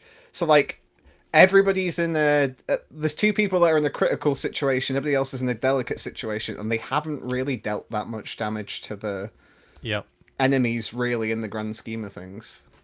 So definitely Taego is a much-needed reprieve, really. Yep. Thank goodness Taego is going first. Yep. I mean, as you know from playing, Kenneth, as soon as you start to fall on the wrong side of the action economy, right? And you start to have to waste or burn turns doing things that aren't doing damage to the enemy. Yeah. Right? Or stopping them from doing things, right? Controlling the battlefield, right? Then it really swings the encounter, right? And basically everything is kind of about that, as D&D is currently structured, right? So if you start to fall onto the side where you're casting Cure Wounds and having your main damage dealer who can avoid stuff, i.e. I, doing gift and other stuff, then that damage is not being dealt, right? And that's extremely problematic in an encounter like this with many creatures on the board, right? Yeah. Sometimes all it takes is one good turn, though. I will say from personal 100%, experience, man. from some combats that have gone real south, like I've done quite a lot of combats that start off real bad. Like the first 2 rounds are just brutal, and you're like, we are screwed. But then all you need is either somebody to come up with. Ironically, what Radiant did is like something my group would have done, is come up with something creative. Like, I've forgotten what the spell's called now, but it's like the planar shift kind of thing where it's banish, where you like can just take somebody off the board while you're concentrating. Like that's like all we need is just want somebody to come up with something like that to like just try and, like you said, get the action economy more on their side. And I think Taego being there is really going to help. Like just to even just distract. If like Taego can take on the Corpse Worm, just to kind of take that off the board essentially for a little bit, like I think they can try and recover. And I think the fact that Kel's still got his level 5 for Mass Cure Wounds, I think is the thing that could turn the tide of the battle. So how much would Mass Cure Wounds do? So in healing damage. I forget how many dice it is, but previously when Kel's used it, hold on, let me quickly bring up my thingy. It's been in like the high 20s normally, and because Hank's out, he'll get a bonus D8 for it as well. So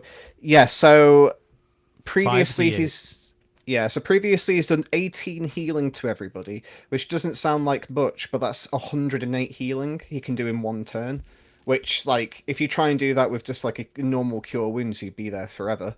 And then another time he did 25 healing per person, which was 110 healing. So, like, there's not so much of how much health he can do to one person, but the fact that he can heal multiple people in one round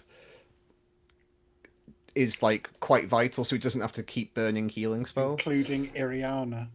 Yeah, exactly, yeah. And even Taego, if Taego's close enough, because I think it's 30 feet. I've just had a look, 30-foot radius, so 60-foot diameter. Yeah, that's also one of the big problems with the way that going back to like understanding the spells that your teammates have, your positioning, how that affects what spells can be cast, both aggressive ones and defensive ones and healing ones, right?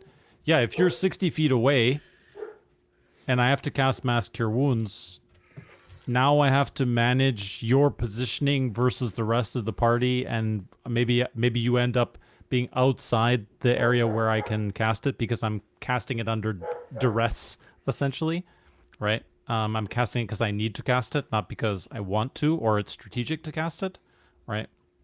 And that's where, like really having the party be spread out like that, like they were there basically for a round and a half, effectively, is pretty massive, right? I hope that also Dolly, Aoife thinks about with Elowin or with Holly about, okay, so you just burned 2 dimension door, 2 level 4s, right? To basically move halfway across the battlefield and then back again. Well, right? they haven't. So they haven't come back. They didn't come back. They were that's the one that was retconned, right? Yeah, but then Dolly did use a level 4 healing word to heal Elowin, so she does only have 1 dimension door left in the chamber. Yeah, if she wanted to use it for that. So it's like, yeah, as usual. If you do this, well, you can't do the other things, right? And what are the kind of consequences for that? Goes back to the, hey, maybe this will work out really strongly in our favor, therefore it's worthwhile doing. I think these things are worthwhile trying, right? But boy, when they don't work out, it can get pretty dicey pretty quickly for them now. I also didn't realize how much Hunter's Mark makes a difference on Elowin's damage, because like she was rolling quite low on her DPS, so I think it's just like, even though I think it's only like a D8 or a D6 or something, doesn't seem like it should be that much, but it has really like seemed to have swung how much damage she does. And she wasn't using a dagger for quite a lot of it as well. She was doing like extra things like trying to push Kiri and stuff, so then she wasn't using a dagger as well. Yeah, the big difference I think there, Kenneth, is that it's every attack, right? Yeah. So if you are multi-attack, then it's 1d6, 1d6, 1d6 if you're hitting, exactly. Right? So yeah. It's another one of those things that I know Holly is often quick to remind us that my martial skills don't scale with level, and I can't just like upcast my sword and make it hit harder, right? But boy, when you have multi-attack, and boy, when you go from 2 to 3 attacks per round, right, and you have some of these things that hit and add additional attack damage dice, boy, the multiplicity gets pretty gnarly pretty quickly, right? Her 11.5 damage MVP would say otherwise, Holly. yeah. Definitely. Definitely. And that's not just because Ben doesn't play optimally, right? That's for sure. So clearly they're in. I hope because I think they did say that basically they were going to record 61 and 62 on 2 days right after each other. Yeah, well, Harry said there's a quick turnaround. They didn't specify when, but he indicated that it was going to be soon. So they might still be buzzing from espresso martinis. Well, Ben might be at least, yeah. The bottomless margaritas. That gives them the opportunity to tale of 2 halves, guys. Halftime break, substitutions coming in, and straight away, got to make an impact. Yep. Need a hydration break as well. In an action surge, and I noticed that I've got it typed up in front of me. Harry very helpfully gives a rundown of the initiative order of the remaining characters from the round. So Tago is up first. Yes. To make an instant impact, but immediately after that, you've got Hell Wasp. I don't know if that's Wasps. Nathan, not Nathan of the Seattle Seahawks. No, that's the white Anglo-Saxon Protestant. I forget what the last word he said was. But yeah. Oh, it's white Anglo-Saxon Protestant. Yeah, I wonder what the last S was. Protestants. Yeah, possibly. Yeah. Because wasp is it's a very well used term over here. Yeah. Yeah. Yeah, so in that case, Nathan is 10th on the out of 15. So you got that, then a wormling, and we saw how actually these wormlings are a big problem. Yeah. 100%, Jazzy. And then you've got this great window of opportunity because you've got Kel, so you like your mass Q wounds. You've then got Elowen, you've then got Iriana, and then where possibly the second half might pivot, number 7 out of 15 on this round, Kiri.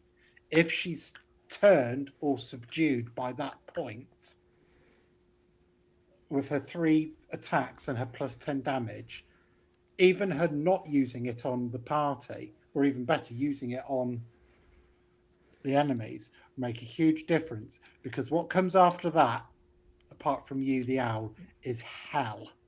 Because when Harry read it out, he went, Wormling, Hell Wasp, Wormling, Wormling. Yeah, Oh, that's boy. it's. I like how you say hell, and then the next person in the order is Sigmund Freud Junior Relations. Exactly. Yeah, relations bracket, definitely. Bird brackets, yeah.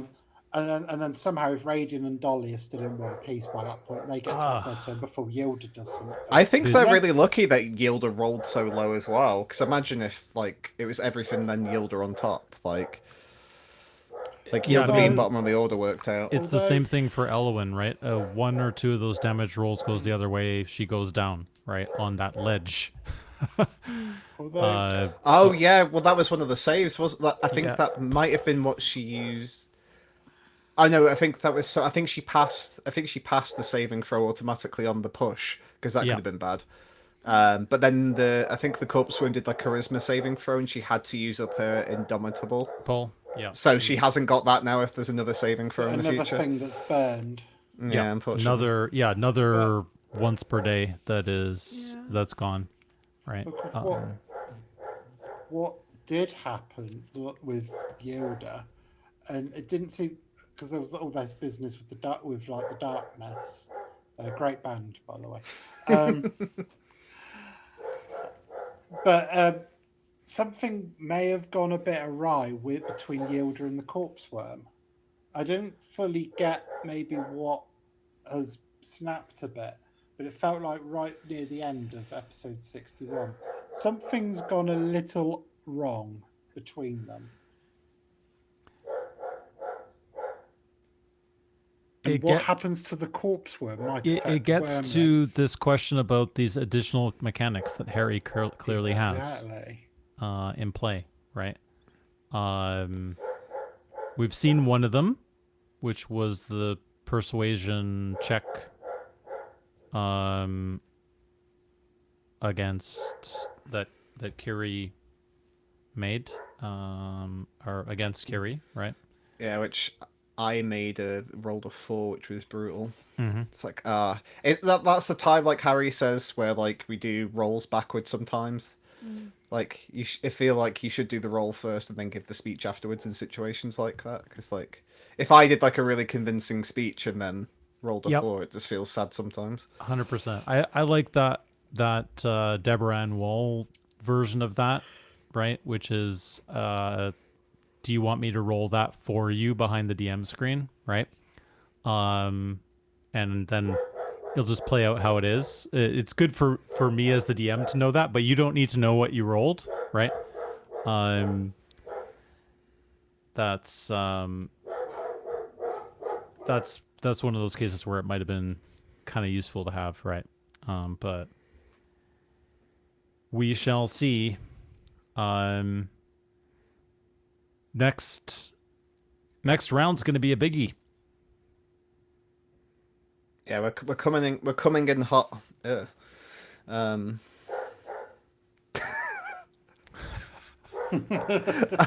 feel like that was perfectly timed. Shan's just trying not to go insane there.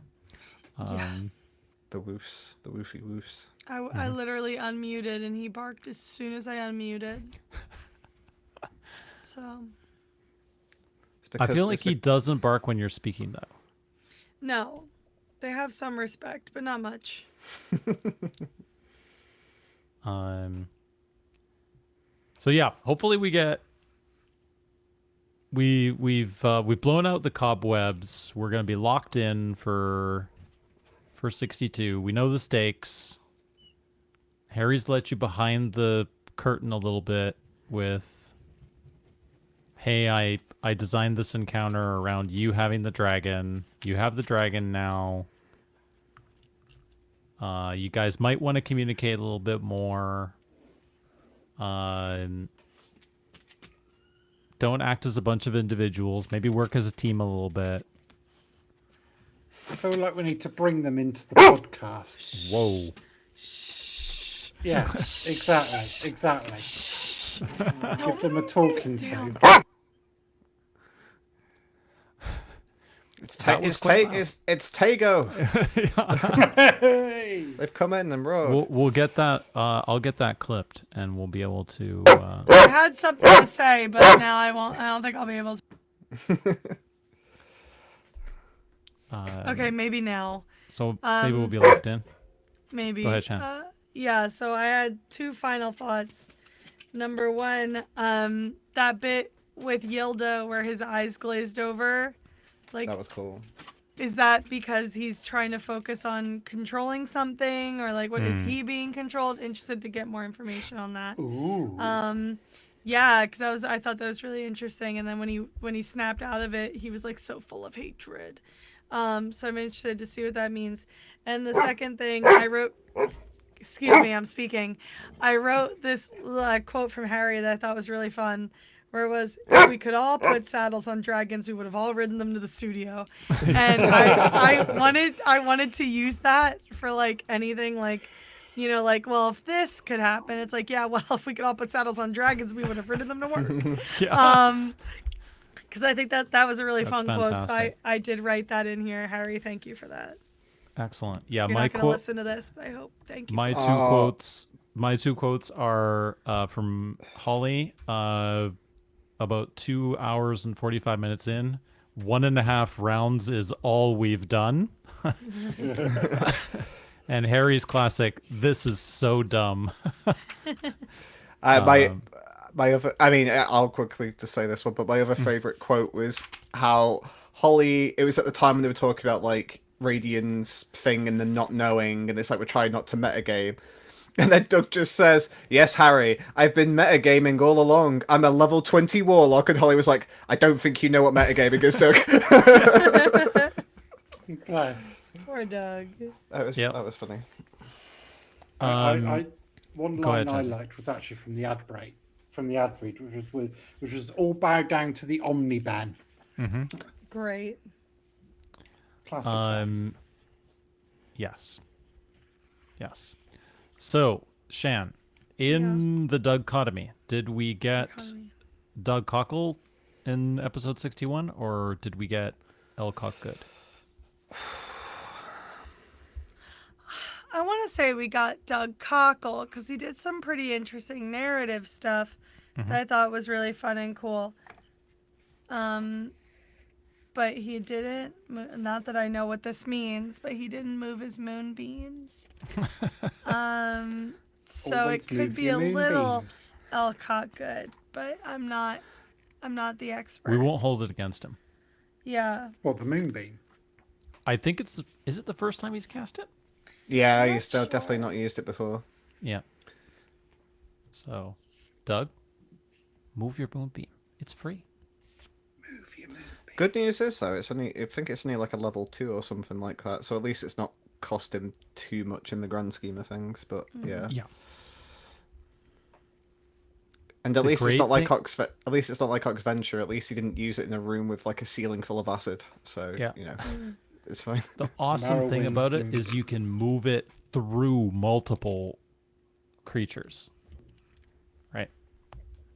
So you can literally like streak it through where you want to go, right? And it will hit multiple things. So, yep. Good. We've got what, like 70% cockle? 80? Yeah. I'd say he is at danger of being Castle Grumweird Hinge Kel though. Yeah. Because he's kind of, I think he's at a disadvantage, and I feel like Radiant's kind of this as well. Is that I think all of the wormlings are fire based, and the corpse worm could be fire based. It depends on what flavor of the month it has. So like Doug can't really use his enhanced bond with Hank, and Hank fires fire seeds. I mean, I guess it can still do damage. It's just reduced, isn't it? It just reduced. Yeah. But I feel like they're kind of a bit like their hands are slightly tied behind the back because of that, in terms of like, you know, big AoEs and stuff like. Although I'm pretty sure it's whether or not he's prepared it. Again, we don't know what the spell list is, but he has got his lightning storm, yeah, which is like potentially a good, could be good. Wouldn't that risk harming Kiri? Is it an AoE? Yes. Yeah, but she's on the hill. I forget. I'll check. Don't worry. You guys can keep going. But I forget what like its actual like its fingers. Call like lightning, right? Yeah. I forget how wide it actually is. Oh, it's 60 foot, so they'd be fine. They're miles away. Kiri. 10 feet tall, 60-foot radius. It's also another one of these things that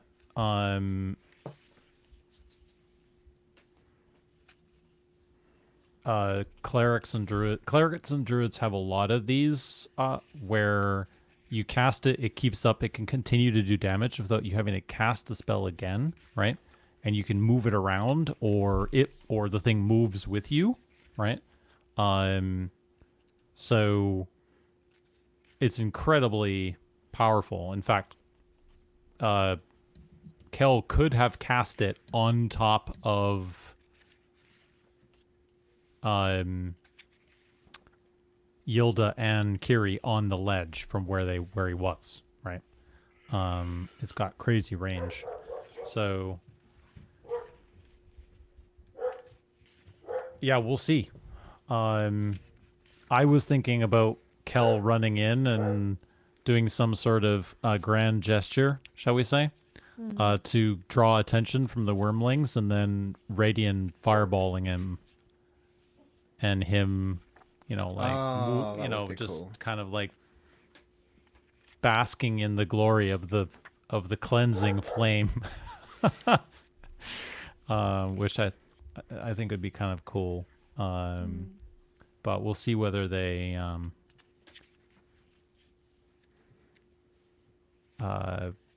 brainstorm that one or not. Yeah. Considering that Kelness is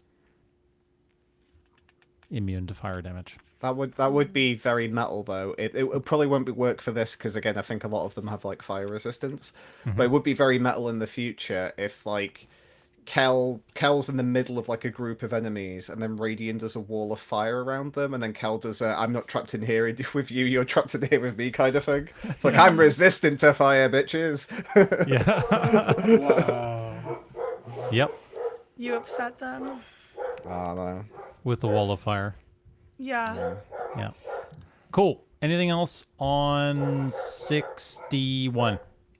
I think that's pretty much it, really. I mean, I feel like we could wax lyrical about it for ages, but yeah, like, I mean, certainly we could sit here and go, well, you should have done this, and this would be more optimal in this situation and whatever. But yeah, I think you said it best, Kenneth. Like, we're not in the room, we're not sitting there, we're not trying to make a show.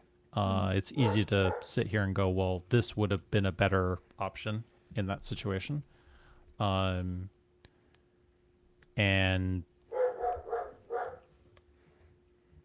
there are things they can improve, which we've discussed. Hopefully they do. Got this. Yeah. For the second half.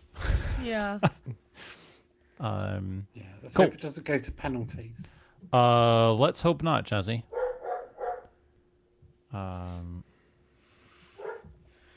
62. Oh boy. Which will be on the 1st of September.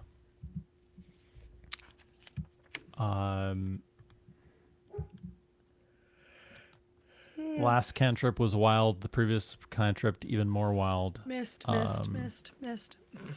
With just Holly and Aoife. Everyone's lucky I'm missing it. I'm a mod now. Watch. I could be anywhere. Unless you're a dog, in which case you're immune. Apparently. They're just like, they just want attention, and they're mad that I'm not giving it to them. And it's like, yep. Too bad. I'm busy. Got stuff to do. Podcasts to record, people to see. You guys know what number I'm going with. Here we go again. Death. What's the death? What is the definition of madness, right? It's got to be right eventually. Exactly. I guess. Because Oathbreaker was one word, wasn't it? Because I think it was yes. It I was. think there's only been the two. one. Has there been 2 episodes with one word? I believe 2. I thought it was just hold on, one. let me get it up. Shan's got a spreadsheet for that. I have to copy the link though because I don't want to accidentally open Firefox. So just while give me she does that, one moment. Kenneth, how many words are going to be in the title for episode 62? I'm gonna go 4. 4. Yeah. Jazzy. I would have said 4. Mwahaha. 4 minus 1 But, or 4 plus 1? So it's all about the's. Are Yep. we going to get the, or are we going to get the something of the something? So I'm going to go with Ooh. 5. The something of the something. Well done. Shannon, you have 2 and 3 and 6 available. I'm gonna go with 3. Good choice. Well done. No, you were right. It's just 1. Is it just 1? I could have sworn there was a second one, but I might have been thinking of 2, Could which be only one has with a 6. sneaky- But It could be one with a sneaky the in there. Uh-huh. if you count the, you know. Yeah. Corpse worm, comma, the will be the episode 62 title. Cool. I feel like you have a sneaky prediction ready, Jazzy. Give it to us. Okay. We will see for the first time the use of revivify.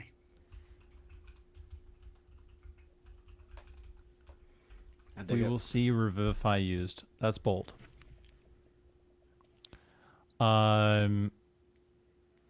Shannon, you want to go next? You got one in the chamber for prediction? Or do you want me to defer to Kenneth? I think Yilda will go down before the corpse worm.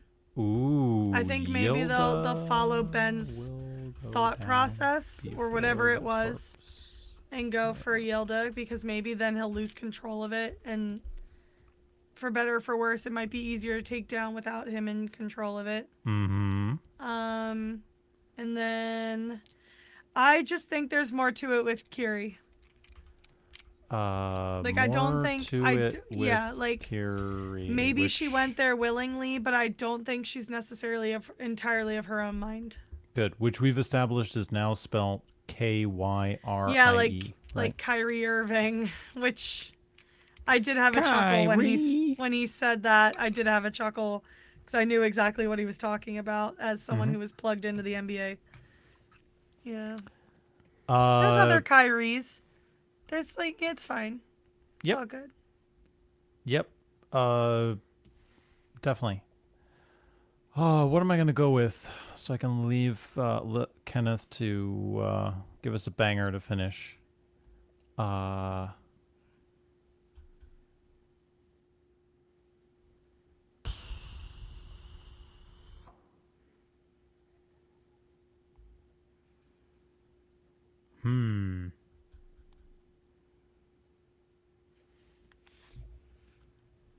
So I was trying to get into my Let's- D&D Beyond account. Let's go with. I'm gonna maybe play on yours, Shan, and say they will tame the corpse worm. Ooh.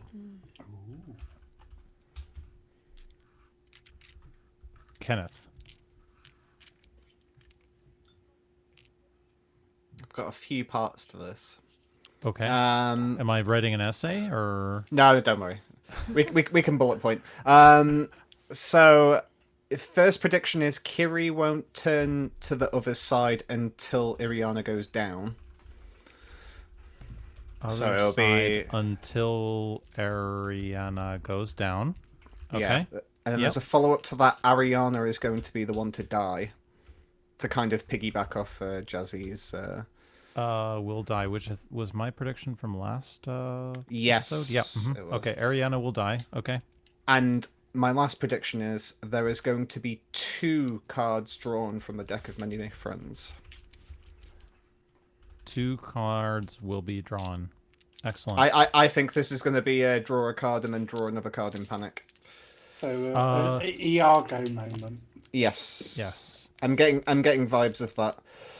Will the card be Matt Mercer?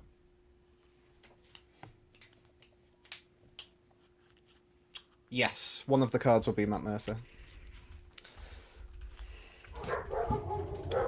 Okay. Brother. I think we're covered. Shan's symphony has returned. Mm-hmm. Anything else on 62? Do you think they do? Do you think they do anything else other than combat in 62? No. Okay. Oh, apart from maybe have a conversation, I think it's gonna be combat and then maybe have like The WeChat before. yeah, before like a Kiri, why have you turned on this kind of thing. I think they'll have like a final chat and then it'll end. Yeah, it would not surprise me if Yilda goes, "This is going south. I'm gonna." And cartoon villain it out of there. Yeah, I'm gonna put it here. Or he does the famous Metal Gear Solid thing of give us his sad life story as he's dying. It's like, I'm not so bad after all. This happened to me as a kid. And they feel so bad that they used Revivify on him. I don't think that's going to happen. If they didn't use Revivify and Atticus, I don't think they're going to use it on Yilda. On Yilda, yeah. But my actual, I know my prediction for the person I actually think Revivify is most likely to be used on is Kiri. Ooh, okay. That was the, because when if Kiri did turn good, Yilda would take her out. And I bet you, because we know Yilda's got some very powerful stuff that's holding back. So I wouldn't be surprised if Yilda's got such high level stuff that just for his unique build, he's got a power word kill that he'll throw at Kiri. Interesting. Bold, Jazzy. Bold. I mean, when I was in the shower earlier, I was determined to predict a TPK, and I thought, no, that's just silly.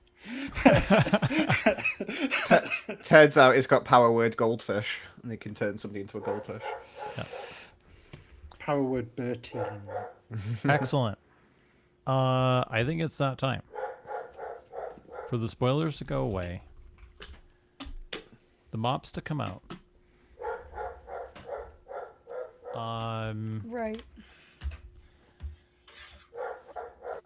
Do we have any other business that we need to discuss here today, guys? Not that I can think of. I do have a moment from Harry the mod, not the DM. We did it. Oh, I just hit my headphones. Careful. Oh, We did it. I guess there is a mop-up thing, Doc, because I can't remember now if we've done it yet. Or I don't know if you're saving it for another moment. The GoFundMe? Yes. I've got it in the shoutouts. Cool, perfect. I wasn't sure, so I thought I'd mention it just in case. But thank you. Yeah. Harry's moment from the watch party was definitely Kelness calling out, "I need her alive," and Elowen saying, "Well, I don't," and then proceeding to push her off the cliff, i.e. Kiri, in this case. Oh, that whole interaction was great in general, where like Elowen was like, "Yes, I'm gonna attack Kiri," and Aoife was like, "So non-lethally," and Elowen was like, "We'll see." And that moment has been wonderfully immortalized by Martina's fan art for the episode. I absolutely love how much Elowen is serving in that picture. It's like she's got a hand on the hip with the sword like down, like, you know, like when they do like portraits of people when they've got a sword in their hand. Mm-hmm. It's just like, yeah, Elowen's just vibing in that picture. It's so good. Excellent. Cool. All right. Then I think we can roll some Poli unless we have anything else. No. All right, let's do it. Roly. Okay. Will I get luck? Because I've been bad at this recently. Will you get luck? That's a great question. Not looking good. Let's go natural 6 dice today. Okay. Ow, those D4s are sharp. Mine has a chip in it. Ooh, Oh. that's no good. It's fine. It's better than my roll. Well, my roll's not that bad, but I don't love it. It's not as good as the last couple. That's a shame. I thought that was a 7, but it's not. It's a 1. I had what I thought was a 6 and it was a 9, so Ooh, this I had is the bad. opposite This is problem. bad, guys. This is bad. Uh-oh.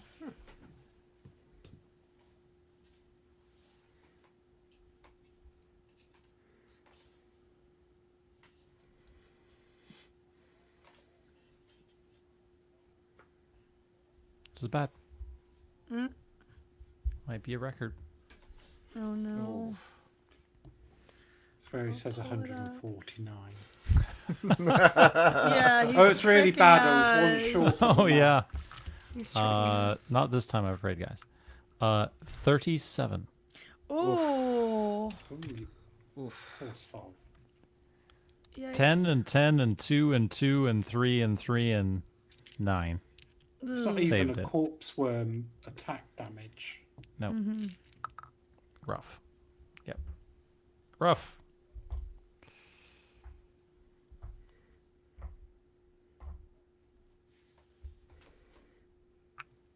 Very rough. Kenneth. So I was worried about my roll until I saw one of the dice. I have 128. Whoa. Dang. Did you get So- 100? Close. I got 98. Ooh, So I got 10, 10, 5, 1, 4, which was all like middle of the road, and then I got a 98 on the D100. It's like saved me really.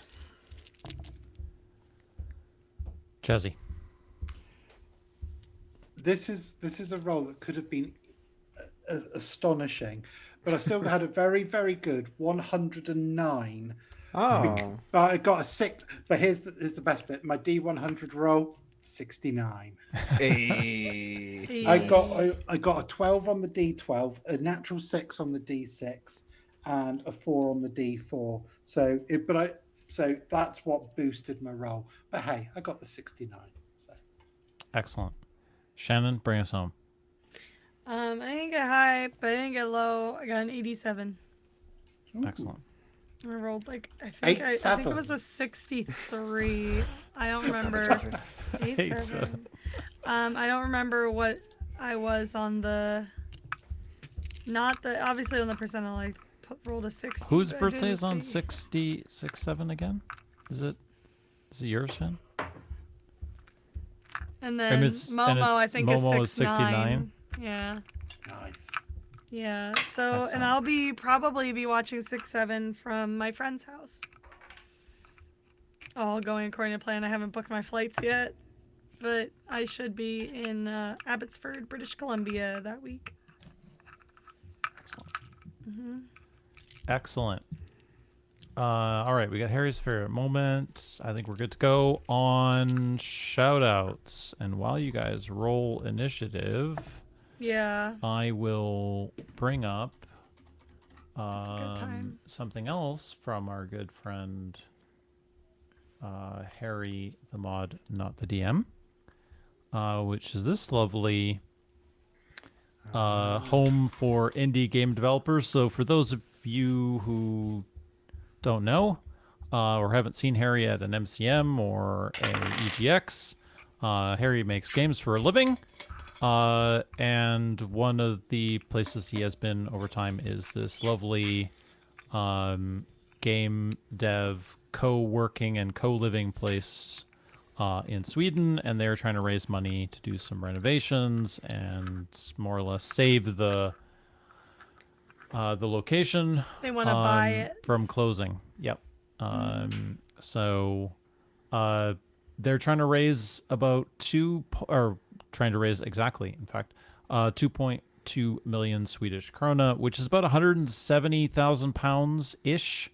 So about 225, maybe $230,000. Oh, I forgot to look. I actually meant to, because they did raise the goal. It was lower initially, but they realized they needed more funds, so they did raise it recently. Yeah, so check it out.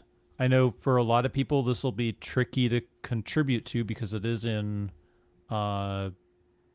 Swedish crowns and it's not in a country that a lot of us are in and all that kind of stuff, but check it out. Yeah, $232,741. At least educate yourself on what it takes to support indie game development in this lovely time we are in the games industry, because it's real, and you can imagine how many times that we could invest a couple $100,000 in a project like this and what kind of games we'd get out of it, as opposed to throwing that kind of money at 100 or 200 or $300 million projects instead.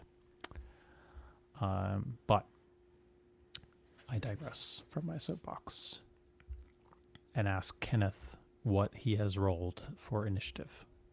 3. 3. Jazzy?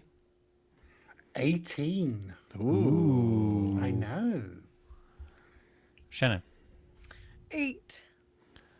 9. So it's going to be Kenneth, Shan, myself, and we'll finish up and close out with Jazzy B. Go for it. Okay. Well, first shout out I want to do is shout out to CoCarnage, who is the person behind the card.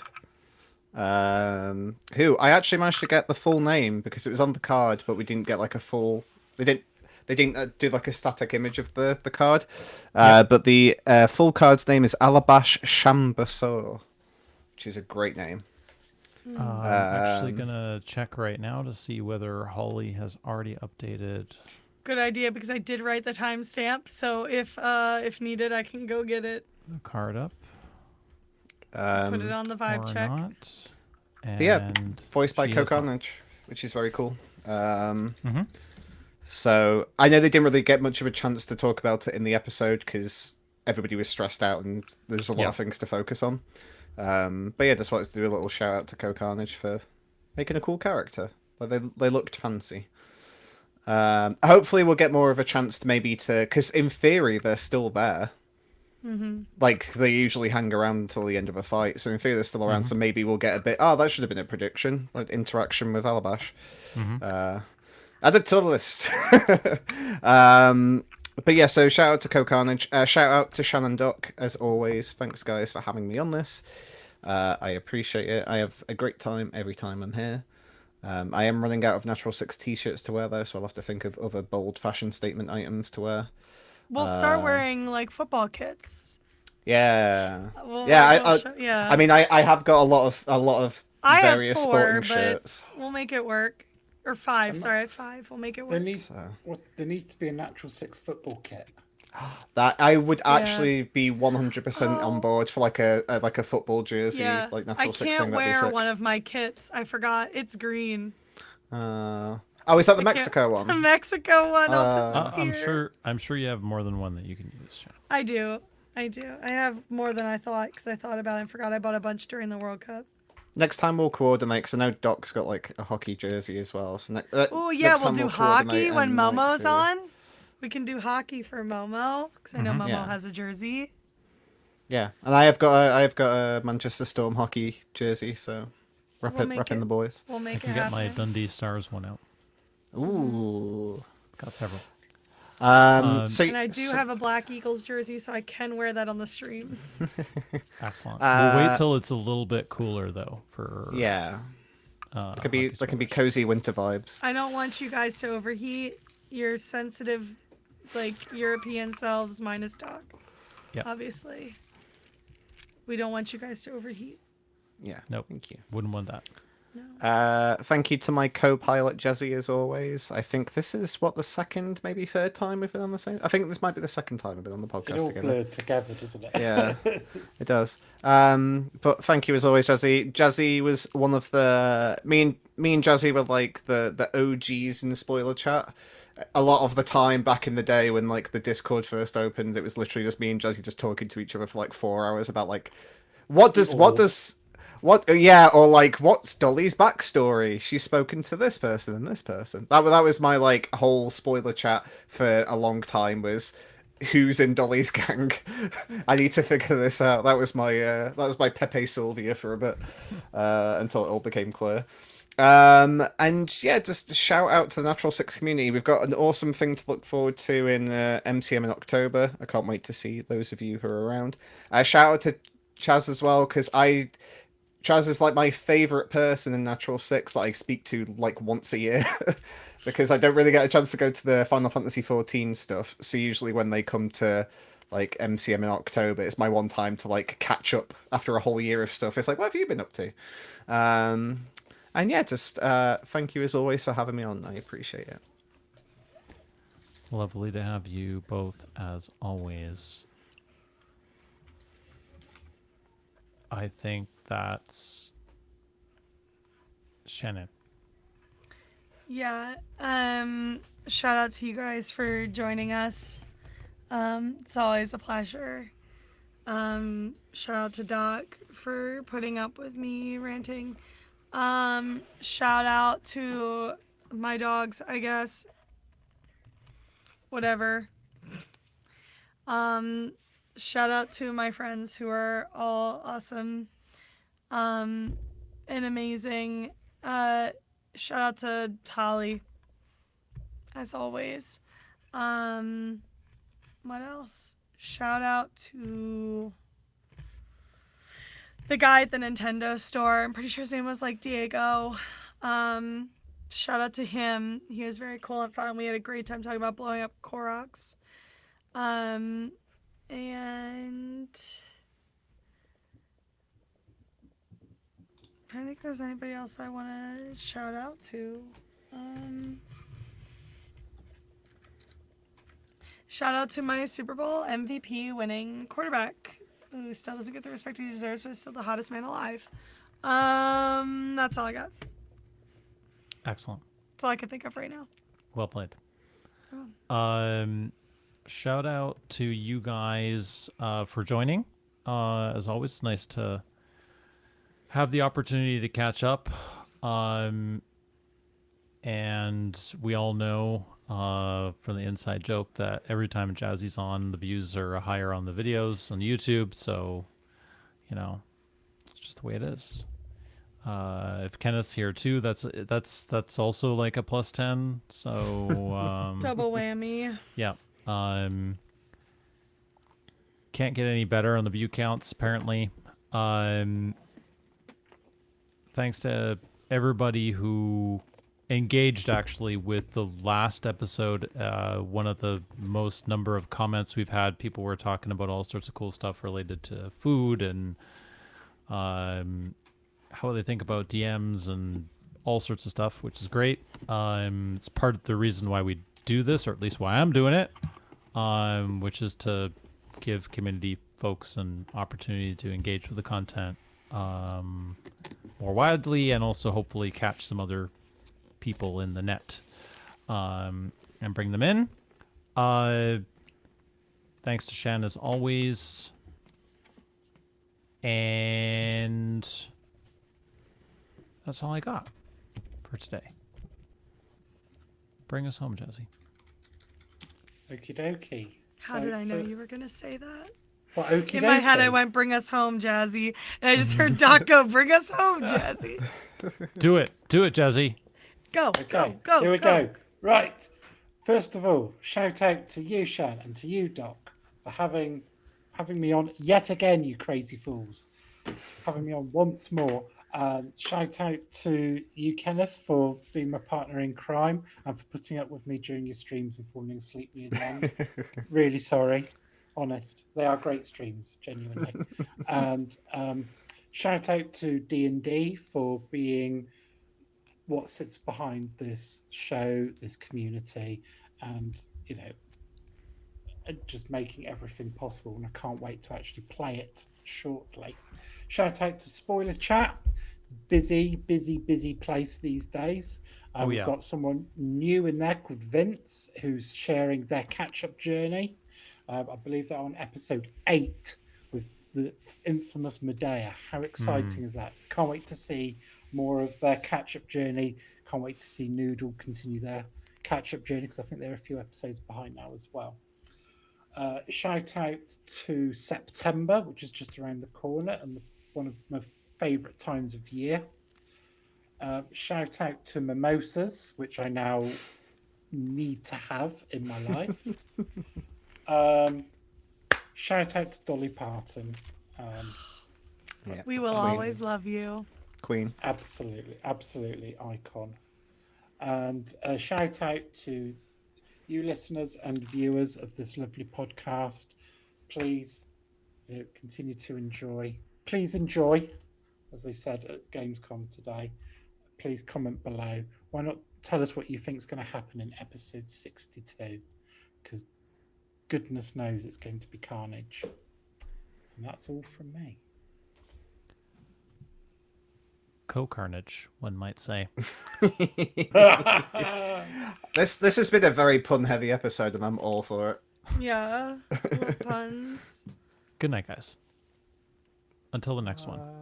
Bye. Bye.